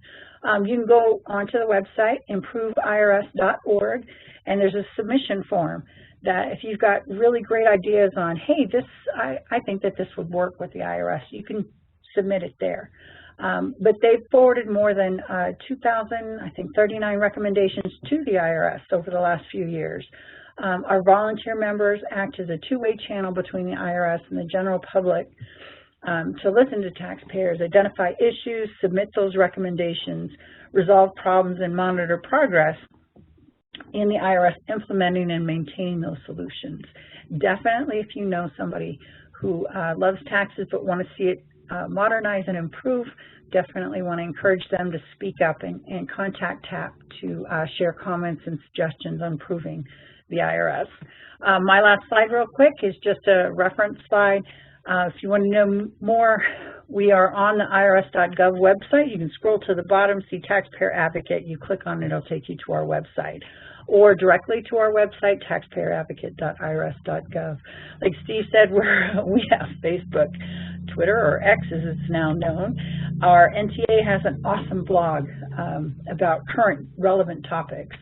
But our website has a wealth of information and tools for taxpayers, so definitely encourage you to check it out. But let's see. Somebody said, what credentials are required to apply and work with State of Idaho and the Idaho Tax Commission? Those would be the same as those might be qualified for federal, for the IRS, because the IRS is also hiring. So I'm going to put that plug in for Steve and for the IRS. IRS is usajobs.gov. You can put in Taxpayer Advocate Service or Internal Revenue Service and check out the opportunities. Usually they start, I think, GS5 and run all the way up to the Executive Series. I will put a plug in for the State of Idaho. I came way back in 2006 from overseas and started at the State of Idaho with a college degree and became an auditor and then tax audit manager before I left to join the IRS a few years ago. I am going to go blank on where the State of Idaho website is. I think it's DHR. Yeah, it is. Yeah. To apply. Yeah, it used to be. I said, but they're both wonderful places to work. State of Idaho, I spent 13.5 years. I love everyone there. It's a really great family work-life balance. IRS is a little bit different. We're spread across the country a little bit more, so it's a little bit more remote work, but if you love what you do and you are concerned about helping people with their taxes, either agency is really something to check out. So with that, Steve, I'm going to turn it back over to you. Thank you. That was great information. I'm also going to put a plug in for the state of Idaho. I came from 20 years of corporate America. This place is absolutely wonderful. And Jennifer, it kind of depends on the position you're looking for as far as the tax commission, if there's any other credentials that are required, and if you're trying to come in as a an auditor or something. I don't even know if that's a thing, but the higher up, you probably need to have some experience or something. But we have the Department of Human Resources, so DHR, or like I said, LinkedIn is where we have a lot of positions posted. Check them out. Any other questions? Okay, well, let's do this. Let's take another 5 minutes, and then we will have Irene from the Small Business Administration wrap it up for us, okay? So we'll be back at 50, right? No, it's 49. I got two different clocks going here. Yeah, we'll be back in 5 minutes. All right, see you in a bit.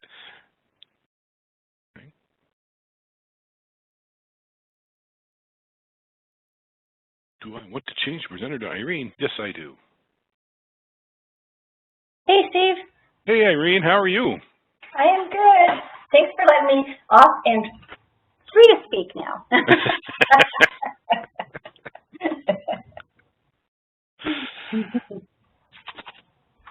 So the floor is yours, ma'am.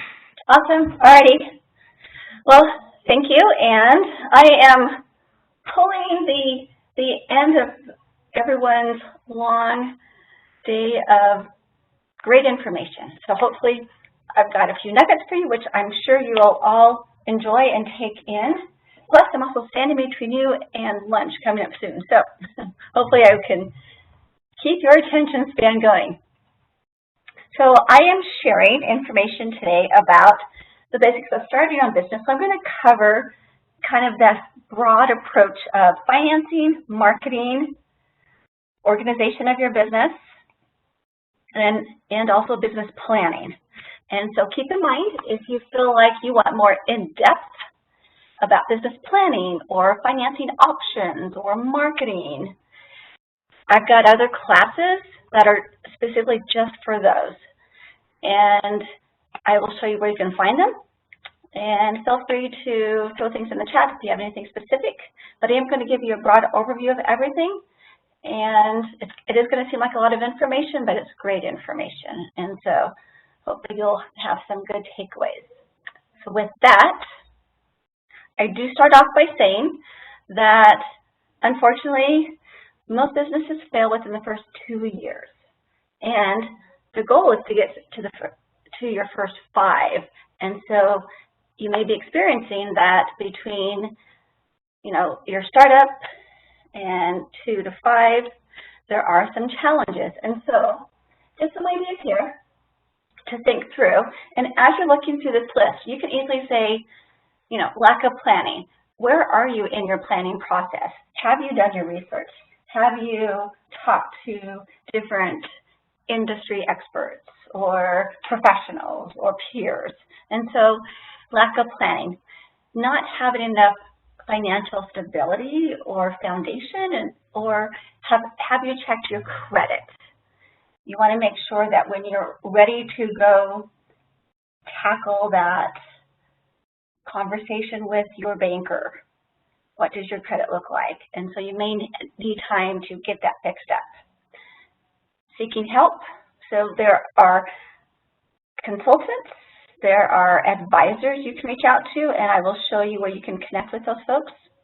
Having a good knowledge of the industry, knowing how it's changing, how it's adjusting, what are your customers looking for, what are they hoping to see.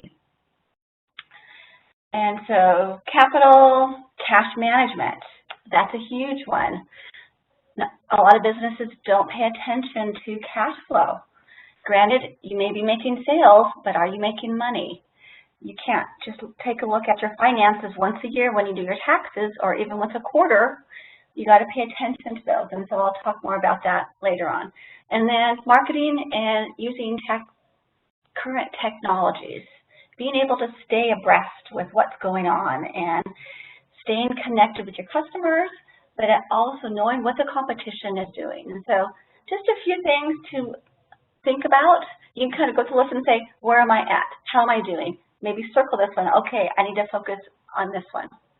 Now, the flip side. These are a few points that we've seen that show entrepreneurs are very disciplined, very hardworking, certainly adverse to risk. We know things happen, right? This didn't work out, so I'm going to try this. I have this challenge, I'm going to work through it. And so certainly every entrepreneur, which is why you started your own business, you know that there's a risk, but you're willing to take that path. Leverage resources and technology. So you are constantly a learner, looking for education. How can I find ways to make my business run efficient, effective, simplified, and automated? So if nothing else, take those 4 things away. How are you running your business in those lights? So think about your business, definitely locally. I want to keep it small, I want to keep it manageable, but think global, think big picture. Because as your business grows, what do you want it to look like? How are you going to want to diversify it? Look about how are you going to execute delegating. Right now you're doing everything, which is great because you want to make sure that you mold this the way you want it because this is your baby, but you're going to get to a point where you're going to be doing everything. So when and at what point and who could I start delegating things to, or can I contract things out to?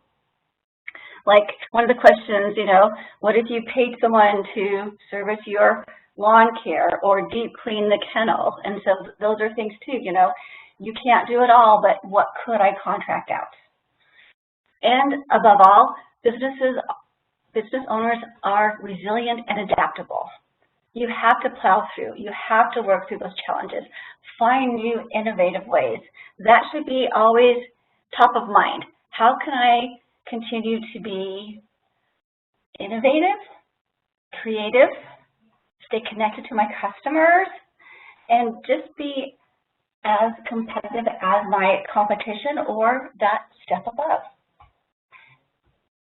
Business owners are leaders and they motivate others. You're motivating either your employees, your vendors, your suppliers, community, everyone around you. And so you are the voice of your business through actions, through marketing, networking. And so definitely portray that. You understand your market, your customers, employees. You develop a network. So you're not in this alone. You've met 3 wonderful partnerships today. So connect with them. And as that owner, you're always reevaluating your skill sets. There's always things that we're not good at or we're not comfortable with. And then I'll share some points on those as well. So just a few things here. So certainly kind of go through both lists and say, where am I? What am I doing? How am I leveraging? And then just continue those on a daily basis. All right, so a few steps, kind of basic, similar to what Steve shared as far as getting started, but I'll go into a little more detail with these. So first and foremost, define your product and service. So you can easily say, I want to be a landscaper, I want to mow the grass, I want to trim bushes, but I don't want to be a design landscaper. And I don't want to work on trees or do what an arborist does. And I don't want to do sprinklers. So really define your product or service and have a clear picture. What are you selling? Know who your competition is. Do the research. Check their websites. What does their website look like? How is yours different? What is your niche? Are you selling the exact same? Are you different? Because, again, why should I choose you over the competition? So here's where I'm going to give you a little bit of calculation as far as how to formulate the thoughts with your business. And so I have a big component of business planning, which I'll talk about later, but in this stage, I would encourage you to put together a financial plan, a marketing plan, and an operations plan. And I do always like to throw in a cybersecurity plan as well. So all of those plans are going to roll up into your business plan. Even though everyone says, oh gosh, business plan, that thing is so big, what am I going to do with it? But think of it this way. You need a plan on how your business is going to be successful. What are you going to do for marketing? How are you going to tap into access to capital? And so you do have to have this vision of what it's going to look like. And so setting up your business properly. So again, business licensing. Does my business need a license for the industry or even for the city or the county that you're in? All right, so just a few points here. So again, go through these and say, where am I at? Also, as part of the handout that Steve has for you, you'll see a new business checklist. And so go through that as well and see if there's anything that you've already done, or what do I still need to do? Because ultimately, as business owners, you only know what you know, and you don't know if there's anything else you should be doing. Do kind of go through some self-assessment. Help your business, again, think of that efficient, effective, streamlined, and automated.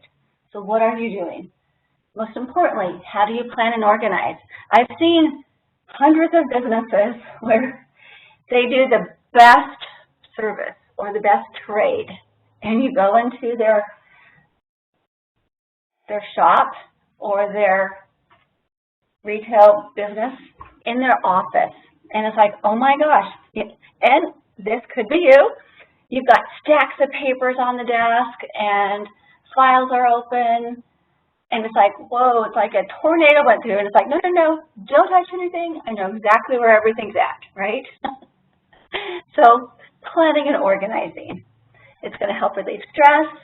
It's going to help you know where everything's at. So when it comes tax time, you know where to find it. You know how to file it. Everything's right there. So find ways, whether it's online, whether it's on paper, whatever it is. And I'll give you some other ideas later too. So of course, getting a lot of different personalities. Have a plan. What if this happens? What if someone puts a social media review that isn't something that is positive? You know, how are you going to respond?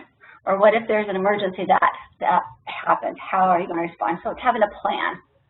And then how are you going to respond? And then do you have someone who you can connect with? Is it peers? Is it someone in the community or the industry that you can talk to about what should I do? Or do you have a contact? Or what would you recommend? Because again, there's lots of different ways to do things. But if you don't know where to go, then that's certainly a place that we want to make sure you have connections to. And then ultimately, know your strengths and your weaknesses. And so if you haven't heard of the term SWOT analysis, I would encourage you to Google it, look it up. But essentially, you are listing out what are your strengths and weaknesses, both personally and for the business. Because you should do a SWOT analysis every time you are going to incorporate a new product or service, or you're going to diversify the business. And so, what are the advantages? What are the disadvantages? What are the threats, opportunities? And so, strengths, these are things that you're good at. This is all the fun stuff, right? It's the service. It's doing the craft, or it's hanging out with the dogs at the kennels. And so, that's the fun stuff. Now, what are the weaknesses? The weaknesses are the things that aren't so fun, things that you're not very educated or knowledgeable about. And that's okay, but do you have a backup plan? Do you have a way where those services can still be done?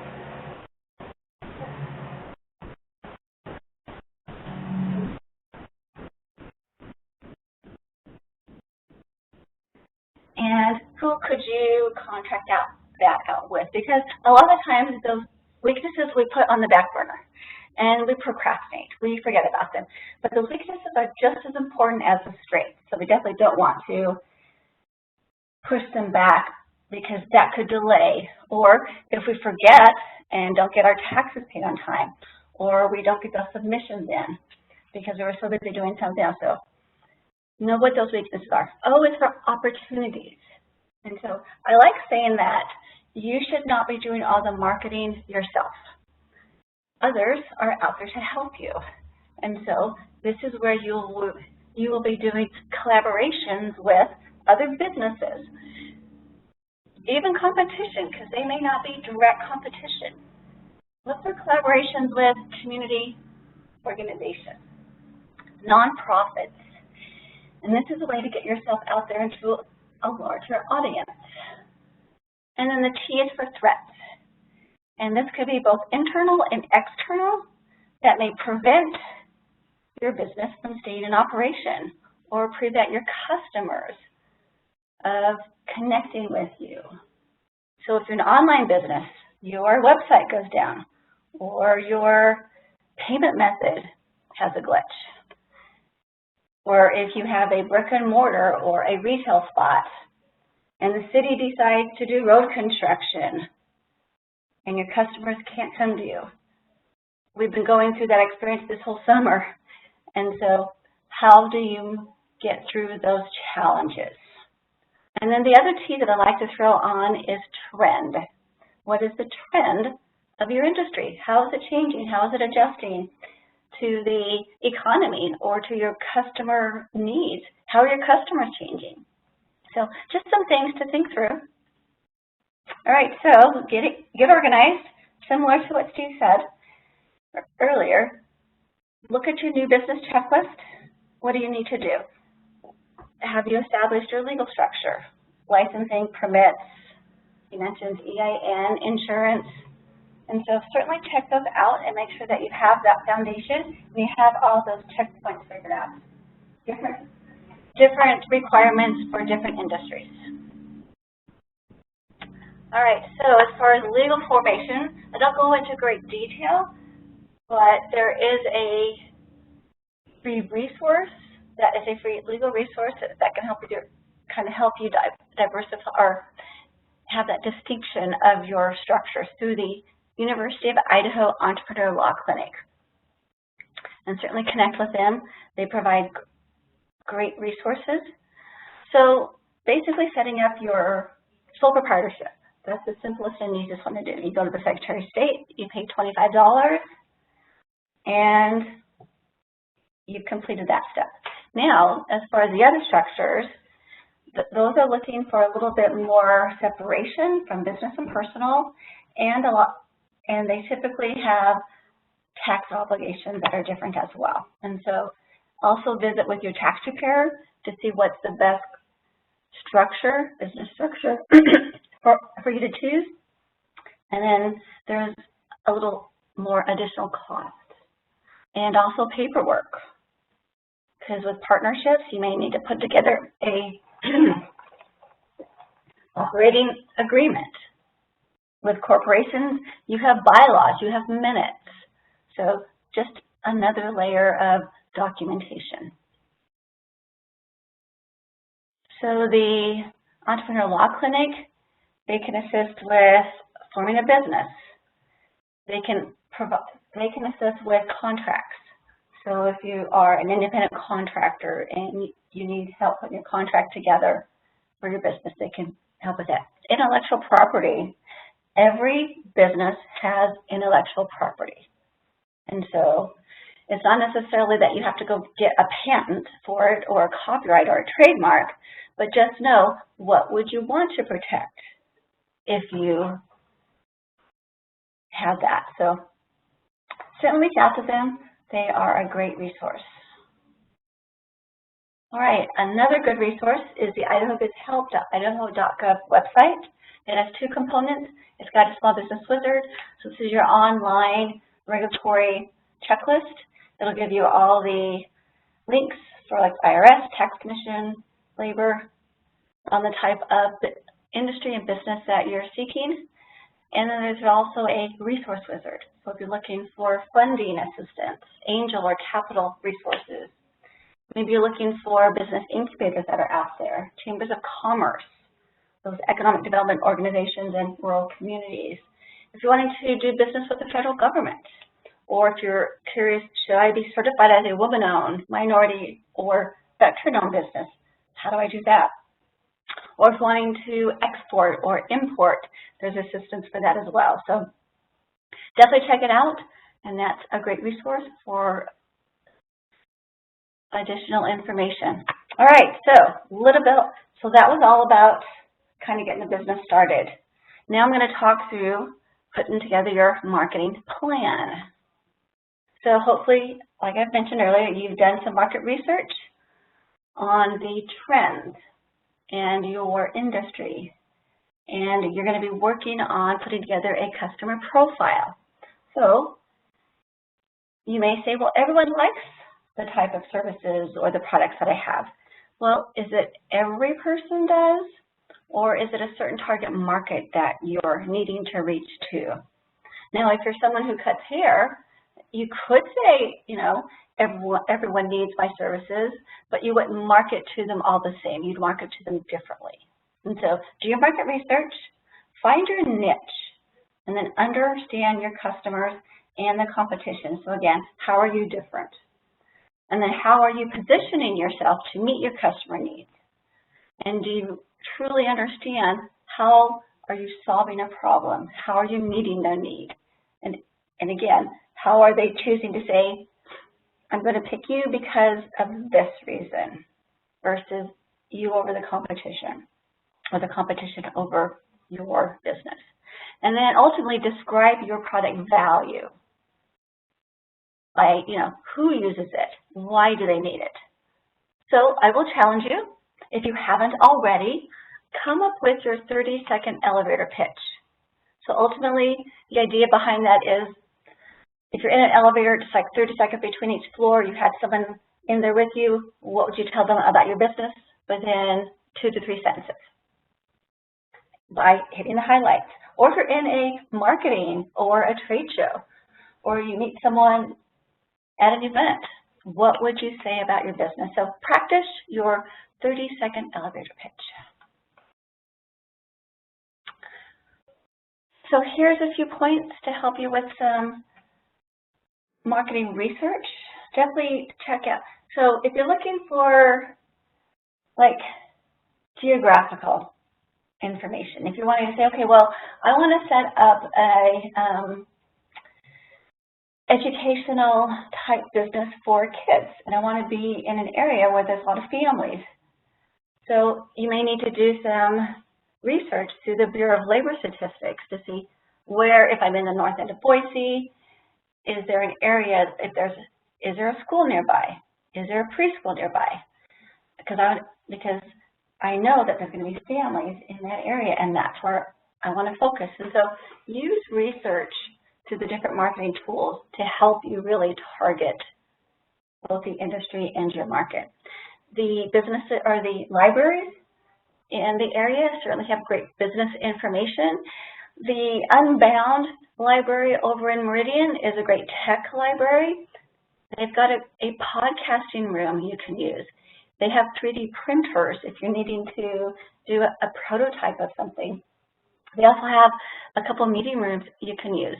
And if you're in the Meridian area, you can certainly utilize the library. And I actually happen to have office hours on Fridays from 9 to 12, so come and see me.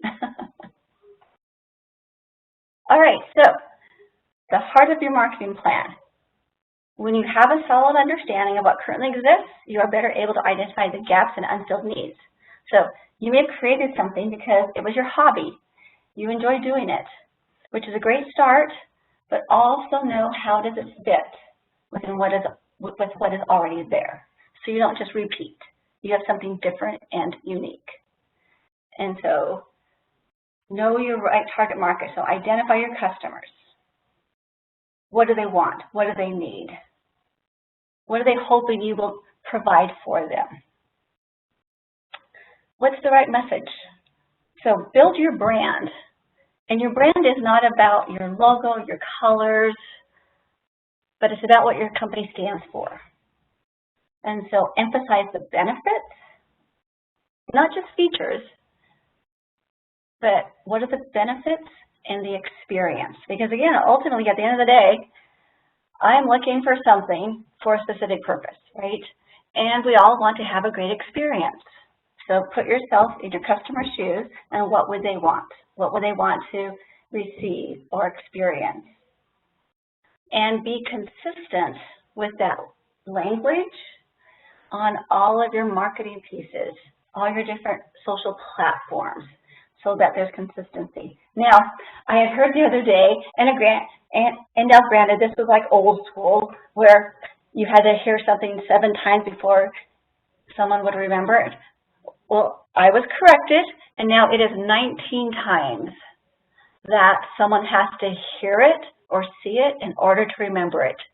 So we need more areas that can help us say, oh yeah, that's right. This one company does this, or oh, who does that? Wait, I just saw them somewhere. So you have to be out there more times in multiple locations. And so depending on how much activity you want. Some people say, you know, word of mouth is great, works for me. Awesome. If that is your volume that you need, works great.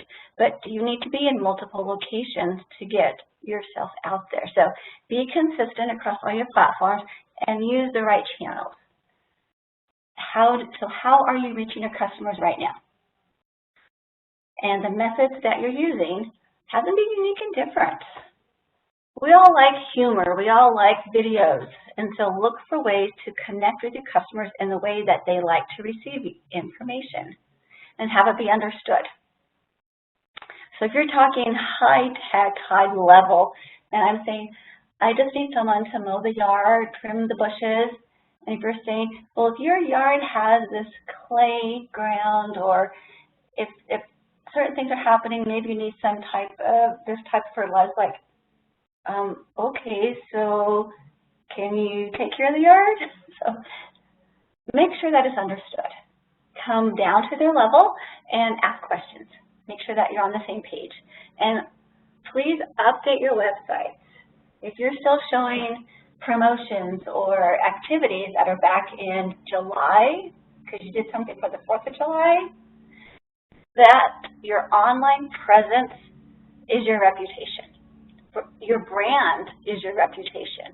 And so what you put online is going to replicate the business. And so make sure that that information is updated. So ultimately, at the end of the day, customers, we don't really like say what's in it for me, you know, but at the same time, it's like, okay, if I'm choosing to buy something from this business, what am I going to get out of it? Am I going to wear this piece of jewelry? Am I going to use these accessories or products? And so how are you moving people to buy your product or service? How are you connecting with them?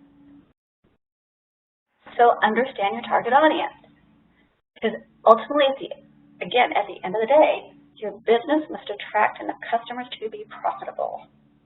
But how much is profitable? How many customers do you need? How many things do you have to sell? So who's going to buy your product or service? This is where you're going to create an actual customer profile. And that's like, I am targeting mothers or parents who have kids of a certain age group, because that's my target market. And what's the value? Why are you targeting that particular market? What does that particular customer need from you? What is it that you have that you can fulfill or solve a problem for them? So what's the value? And then how are you different? Because we're all searching, right? We're all searching for what is out there that can fit our needs. And so you should already know the competition that's out there. So when we say, as a customer, well, I've done some research and I found other companies that are similar, but how are you different? And so be prepared with yep, I understand there are others out there, but here's how I'm different. Or if I am the same, my customer service. I am willing to work. I am willing to walk you through. And it is all about customer service. Now, how do you get repeat business? You've acquired your customers. Are you a one-time sell or a multiple sell? So I have someone who comes and, turns on the sprinklers. So they come in the spring and in the fall. So they come twice. Would I need them for anything else? If something breaks, I can reach out to them. Or I get the HVAC cleaned, so that's twice a year. Would I need them for anything else? And so it's depending on your product or service. How often would you have a customer come in? Because again, that's going to allow you to focus on how many customers or services do I need to complete each month to pay bills or to be profitable. So again, how frequently will your product or service be purchased? All right, so here's your marketing challenge. Take these 5 points. What makes your product or service unique? List it out. 2, who's your target market? List that out. And you could have more than one target market. Maybe you market to a particular age group or geographical area, but then you also have commercial customers, or maybe you have businesses that are your customers. Who do you compete with? Do your research. Who's the competition? And what is your message? Maybe you have a tagline. What's your focus? So again, when I see this, I'm able to say, yes, that's me. Oh my gosh, yes, they have what I need. Come up with those questions that a customer can actually say yes to, or I need an answer for that. Great. And how will you market your product or service? So again, is it only word of mouth? Are you going to be on the social platforms? Are you going to be collaborating? Are you going to be looking for opportunities? So everything that we talked about is going to roll into your marketing plan right here. So look at all the different points. You've got a very defined business description. You've done your market research and your pricing analysis. So you are in that nice range. You're not too low, you're not too high. Now, if you are too high, be prepared to say, my prices may be higher, but this is why. And if they're too low, now being too low may be okay if you're doing a promotion. So if you're providing haircuts, they normally cost 20 bucks. So for the month of August, because school is starting, I'm going to offer them for $15 because I can afford that $5 difference and still be profitable. Or if you're only going to do it for 1 month, that's okay. I can get through that month.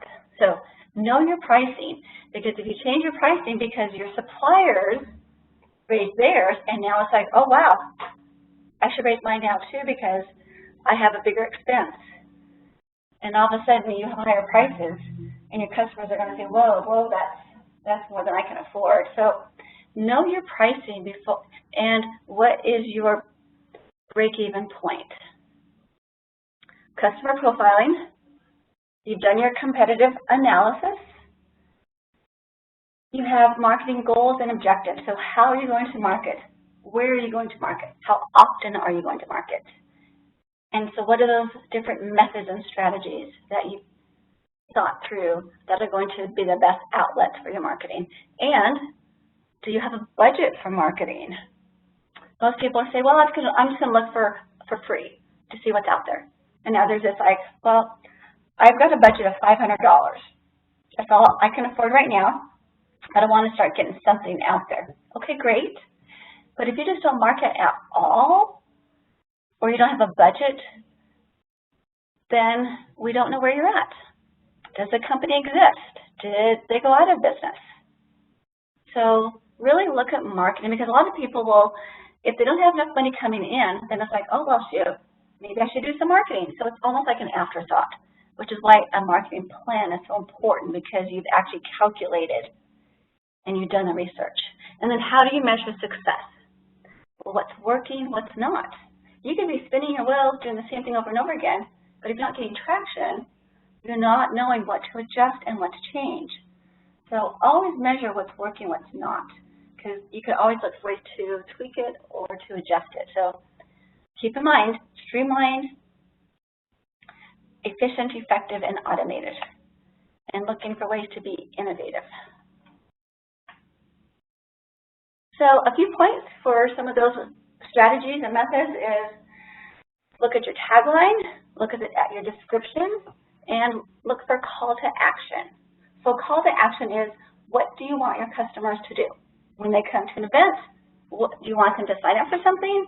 Do you want them to subscribe to your email list?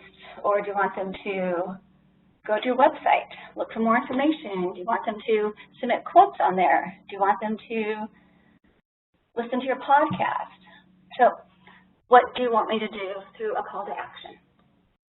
Promoting your products through networking, social network sites, your website.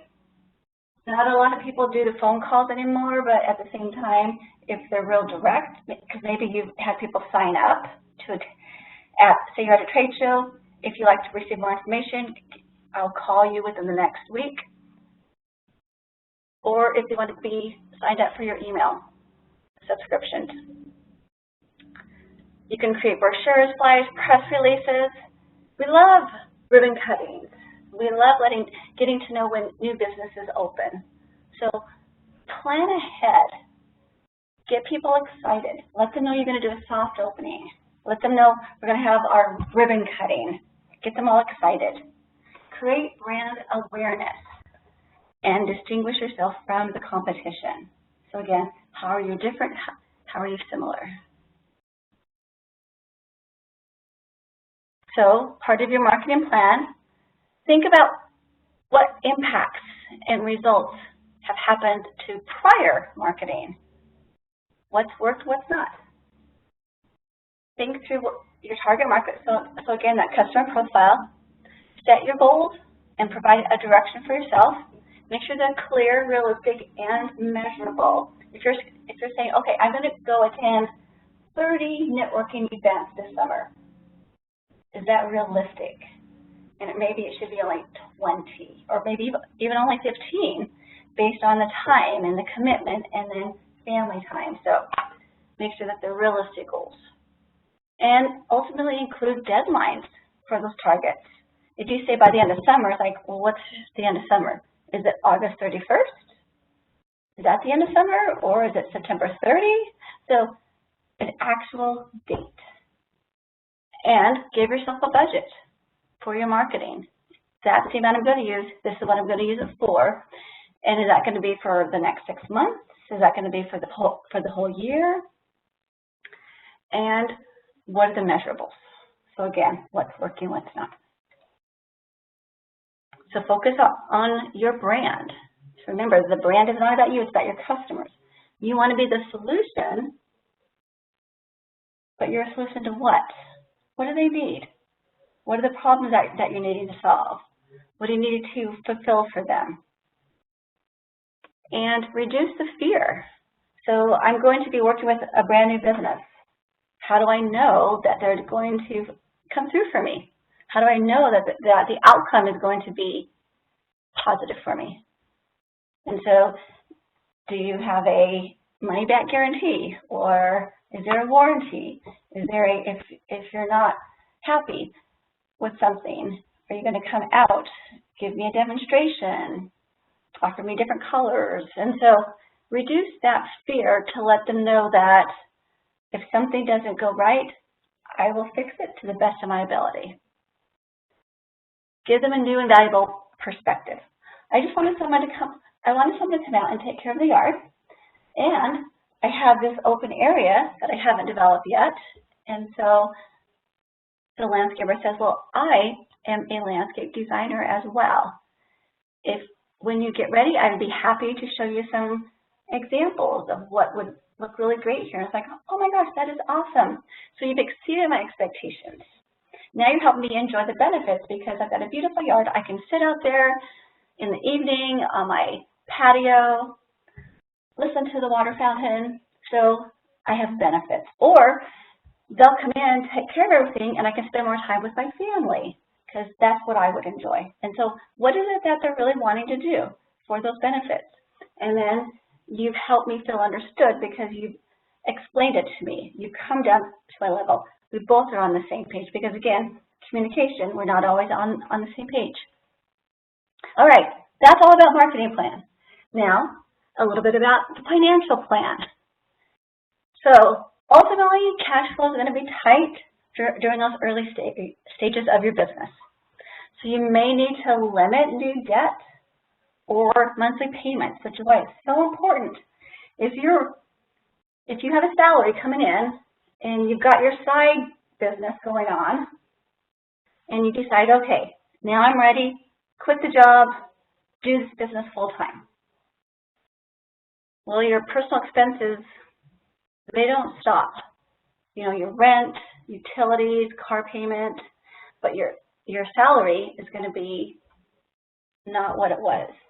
So you may need to limit any new purchases or lessen those monthly expenses because you're going to have to start saving money.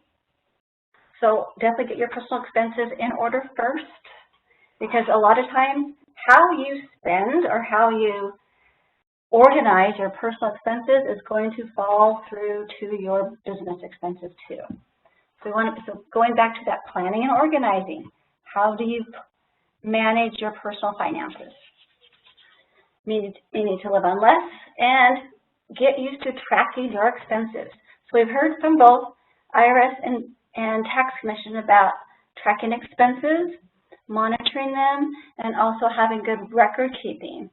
Now, in your early stages, you may not be able to budget for a CPA or an accountant, bookkeeper, someone to help. So you may need to even just put a spreadsheet together to help you track your expenses and to budget by the month. But get into the habit of keeping track of your financials separately from personal and business. They've got to be separate. You cannot intertwine business and personal. If it's a business, it's got to stay in the business. And so take into account your personal budget and calculate how much you need to survive at least the first 6 months of business. A lot of times we hear, like if you're going to do a personal savings, that you should have at least 6 months worth of savings in there of your expenses. Same thing on the business side. Have a business savings account. That's way if anything happens, you can tap into it. And you might need to wait 6 months before you actually start the business because you haven't saved enough money yet. You haven't calculated all your expenses. We get a lot of questions, you know, well, how do I know what kind of business expenses do I like? And then you get going, it's like, oh gosh, I didn't plan for, I didn't expect this expense. And so we want to help businesses be more proactive versus reactive. All right, so just a few facts. There are no grants out there to help you start or expand your business. There are some for nonprofits, but not for an actual for-profit business. If you do come across any, feel free to bring them to our attention because a lot of times they're just trying to sell you something. And it could just be a book or they direct you to a seminar to come and listen to, and it's not exactly for a for-profit business. So certainly bring it to our attention. We'll let you know if it's real, authentic, and what it's actually looking for. Most businesses are financed through friends, family, personal savings, and about 20% start with an actual credit union or a financial institution, a bank.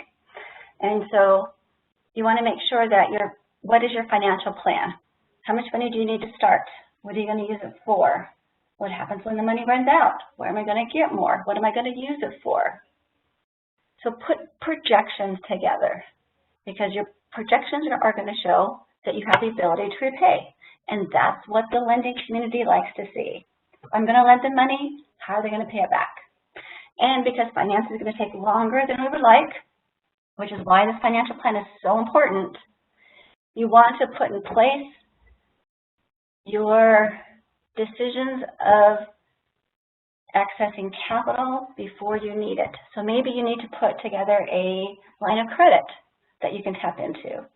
You don't need to go out there and buy, you know, this big loan if maybe you just need to buy some inventory, then next month I can pay it back because I had some purchases done. Or I sold some products. And so maybe that's a good way to do this. Or if you're expanding, I need an equipment loan to get started. And so there's lots of variations, lots of different ways, which is why there's lots of different ways to finance your business. There isn't just one way anymore. You can mix and match. You can even do crowdfunding, you know, which is similar to like a GoFundMe, but for a business. And there's lots of different programs out there. People think of investors. There's lots of different ways for that. Lines of credit, definitely credit cards. People always typically start with that. But again, make sure you pay that off each month. There's a microloan. So maybe you only need up to $50,000, something small to get you started.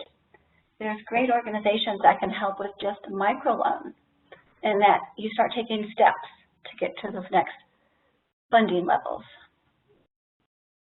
Now, a lot of folks do know the SBA for our loan guarantee programs. So an SBA loan, so we do have lending programs that will guarantee up to 85%. And these are administered through the bank.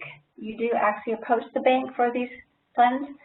And the benefit of that is we reduce the risk for the lender.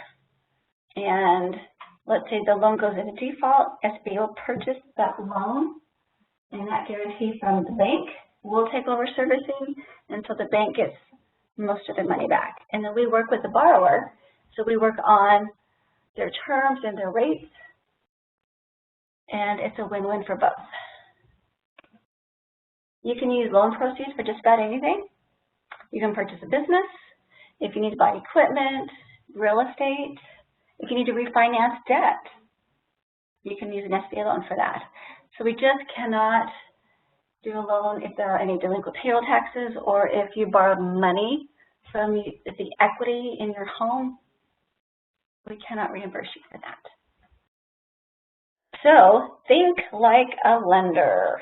When you know what the lender is looking for, you are better equipped to meet their needs and to meet their little check boxes. So this is what is known as the 5 C's of credit, which is what all lending institutions follow on. So character, this is going to be your experience. So they're going to look at your personal resume. Excuse me. Do you have experience running a business? Do you have experience in the industry? Cash flow. This is, so if you're an existing business, this is where your projections are going to come into play. So put together a 1 to 2 year cash flow projection. If you're an existing business, they're going to want to see 2 to 3 years worth of financial statements and tax returns. They're looking for a trend. How has the business been doing? They may ask for collateral. These are assets to secure the loan. Could be equipment, inventory. What can the bank hold that is liquid? So should anything need to be sold, that they're able to get money back. Capital. So this is skin in the game. This is your contribution. It's similar to a house or a car. So you may be asked to put in 10 to 30%. They also look at condition. What's the loan going to be used for? What's the type of industry? How is it doing? And yes, credit does get looked at. So if you have a credit rating of at least 650, that's a good start. And that's something that you're going to want to check out with your free credit report that you get. So see where you're at. Do you need to fix anything? Do you need to correct anything? Because you want those things taken care of before you go to lender. You don't want any surprises or red flags. Now, if part of your weaknesses on that SWOT analysis was financial statements, usually if I'm in person and I'll say, who loves to do financial statements? Nobody ever raises their hand. And so This may be an area where you may need to delegate or contract out for someone to help you with this. But ultimately, you should know a little bit about and have some knowledge about financial statements, because as a business owner, you should know where you are at financially at any given time. And so if you're able to check your finances at least weekly, you've got a better track to be able to manage your monthly expenses. And so certainly know where you are at financially. So before you go to the lender, put that business plan together, bring all your documents together. We can even help you with this. We will talk you through, we will show you the steps, and we will get you prepared. And if you want to just go to the bank and say, hey, I want to gather information, I want to see what's available, but I'm not ready yet to talk about borrowing money. I just want to know what to do and get prepared for it. All right, and this is about financing. Here's your business planning section. So business comes together by identifying a need or solving a problem for others, which we've talked about throughout. And so this is all pulling it together. You've got your business description. You understand what the problems are or the need of that product or service and how you're going to solve it for your customers. You already know what is currently out there and how you're different. You created a customer profile so you know who you're targeting. You know how they're going to find you. You know how to find them. And you know how much they're willing to pay for it because you've done your research. Maybe you offer packages. Maybe you do a la carte. And here's where you get to tell your story. So create a vision for your business. What do you aspire to be? What's your mission? So that's how you're going to achieve that vision. And what are your core values? So again, we love small businesses. We want to see you succeed. We want to see you grow. So tell your story. A business plan isn't this huge document, but it does describe how your business is going to achieve its goals. So your business plan is all about achieving goals and how I'm going to do it. So if you break down marketing plan, financial plan, operations plan, you're really just breaking out how am I going to market? How am I going to do my financing? And you're going to also throw in their pricing. So it's really just breaking down into small components what this business plan is looking like. You're identifying your customers, key segments, suppliers, most important. We all know there's supply issues, and so have a backup plan, A, B, C, and D. List your competitors. What's the value that they provide that you don't?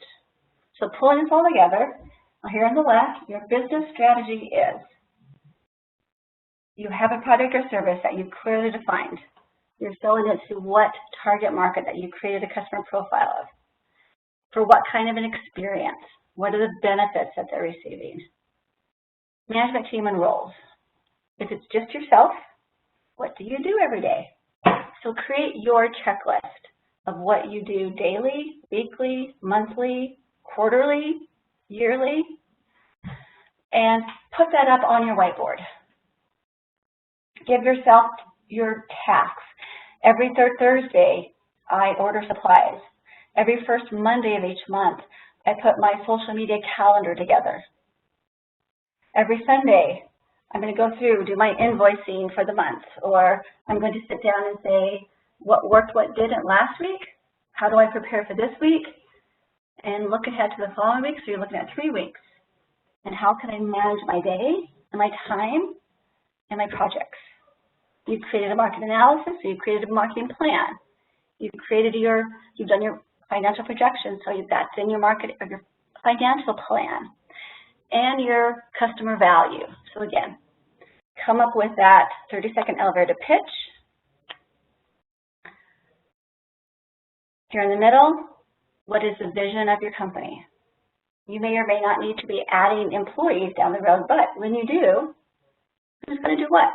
So start drafting out what that organizational structure would look like. Data, what are the measurables? What's working, what's not? There are going to be issues, guaranteed. But when they come up, identify what they are, discuss them with your team, come up with a solution, and document that process. Get into the habit of documenting processes so that if it happens again, you know what to do. So again, we're looking for ways to be efficient, effective, streamlined, automated. Build your team. These are your cheerleaders. These are people who are going to help you with your business because, again, you are not in this alone. There are resources to help you. There are so many resources in the state of Idaho. So, and I believe it was mentioned earlier today, have a good accountant, someone who's going to help you with your books.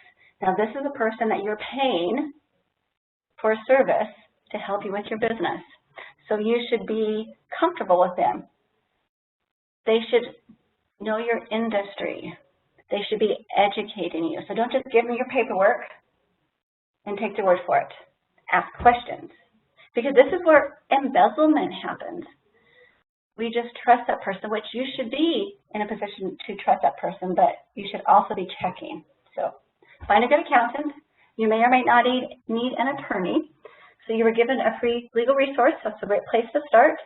And our consultants also have resources that can be helpful both on the legal and the services side. Now you may or may not, so know that there's a difference between a bank and a banker. Go to your bank, you open up your new business account, and down the road you're going to need to borrow money. That is in your commercial lending department. So you build a relationship with your banker, and that banker decides to go to a different bank. Do you follow that person because they know your business, or do you stay at that bank because you have all your accounts there?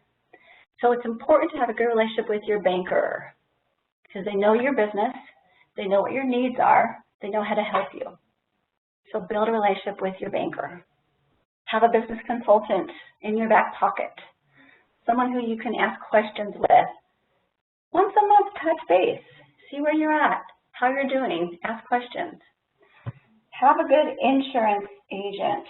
So again, does your business need to be insured? Does your business or your customers need to be protected in any way?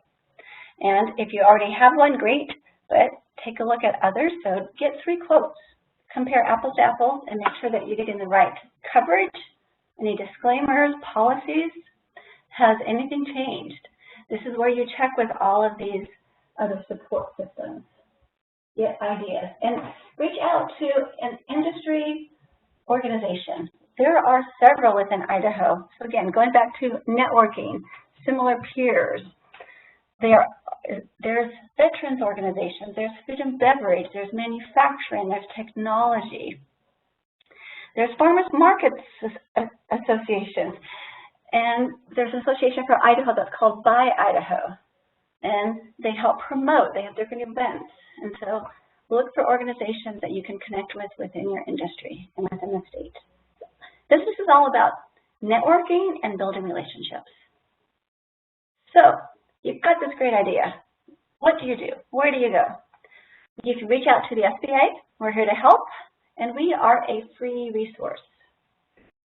We help businesses start, grow, expand, and recover from disasters. And so if you haven't had a chance to check out our website, sba.gov, we've got great tutorials, we've got templates, we've got checklists, we have videos, lots of great things that you can do on your time. We provide free business consulting, and we have trainings like today. We have a loan guarantee program, like I said, through our funding options. We assist through natural disasters and also federal government contracting. So doing business with Mountain Home Air Force Base, Gown Field, Forest Service, BLM, and also if you're needing to filter through certification. So should I be women-owned, minority-owned, veteran-owned? What does that look like? Here's your list of SBA resources and contacts, and also free resources through SCORE, our Small Business Development Center. And again, a lot of people say that they used SCORE in the startup stages and now they're in years 3 or 4. Continue using our consultants. again, it's a free service. You're in a different stage. You're looking for different opportunities. If you go to SBA.gov, that's a national site, and then SBA.gov/ID for Idaho, that's our Boise office. And if you look on there on our calendar, you'll see other trainings, other activities that are going on. So certainly tap into as much and all that you have going on. We do have a funding women's event coming up in September in Boise, over at Boise State. That'll be a great one. Funding options, how to connect. And then I've actually got a so I have planned training events with IRS on all of the different videos and modules that they have to help a business through submitting federal taxes, and those are going to start in September. So check out the calendar for those dates. They'll be offered twice a month, 1 o'clock Mountain Time, on different topics, and they will all be virtual. And like I said, I also have other trainings that you'll find on the calendar. Everything from funding options, marketing, social media, business plans. So definitely check those out. So I will leave you with, be resilient. Entrepreneurs take risks and they overcome crisis. Be entrepreneurship. So that's being proactive. Analyzing risks. Looking for growth opportunities. Look for ways to be digital. Be open to change and constantly innovate. And be empathetic to the needs of your clients, to the work team, to the community, those around you. Build relationships and network. So thank you for listening. I hope you're able to gain a few nuggets. So thank you, Steve. I will pass this back over to you. Thank you, Irene. Wow, that's right on time, too.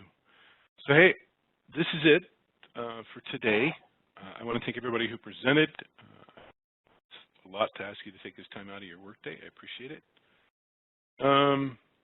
Eddie has a question. Not sure who this question would be for, but I'm a locksmith. My jobs are over the valley. Can I deduct my mileage? That would be for Gordon, and Gordon's not here. I'm not really sure, Eddie. Can you deduct your mileage? I would probably reach out to us via email. Do you have that email address? I can share it again. Ask them that question to see. So it'd be taxrep@tax.idaho.gov. So either call us at that phone number or send us an email if it's not an emergency, and they can figure it out for you. I don't know off the top of my head, and I don't want to give you wrong address, wrong information. I'm going to go ahead and leave the room open for another 5 minutes or so. So if you do have questions, type them in there. Remember, the materials are available through that registration page. If you run into any issues getting that and you need me to send them to you as PDF, I can do that. Just send me an email at taxtraining@tax.idaho.gov. To the 2 people who've done that already, I've sent that to you. And again, thank you for attending. I hope you got some useful information out of this.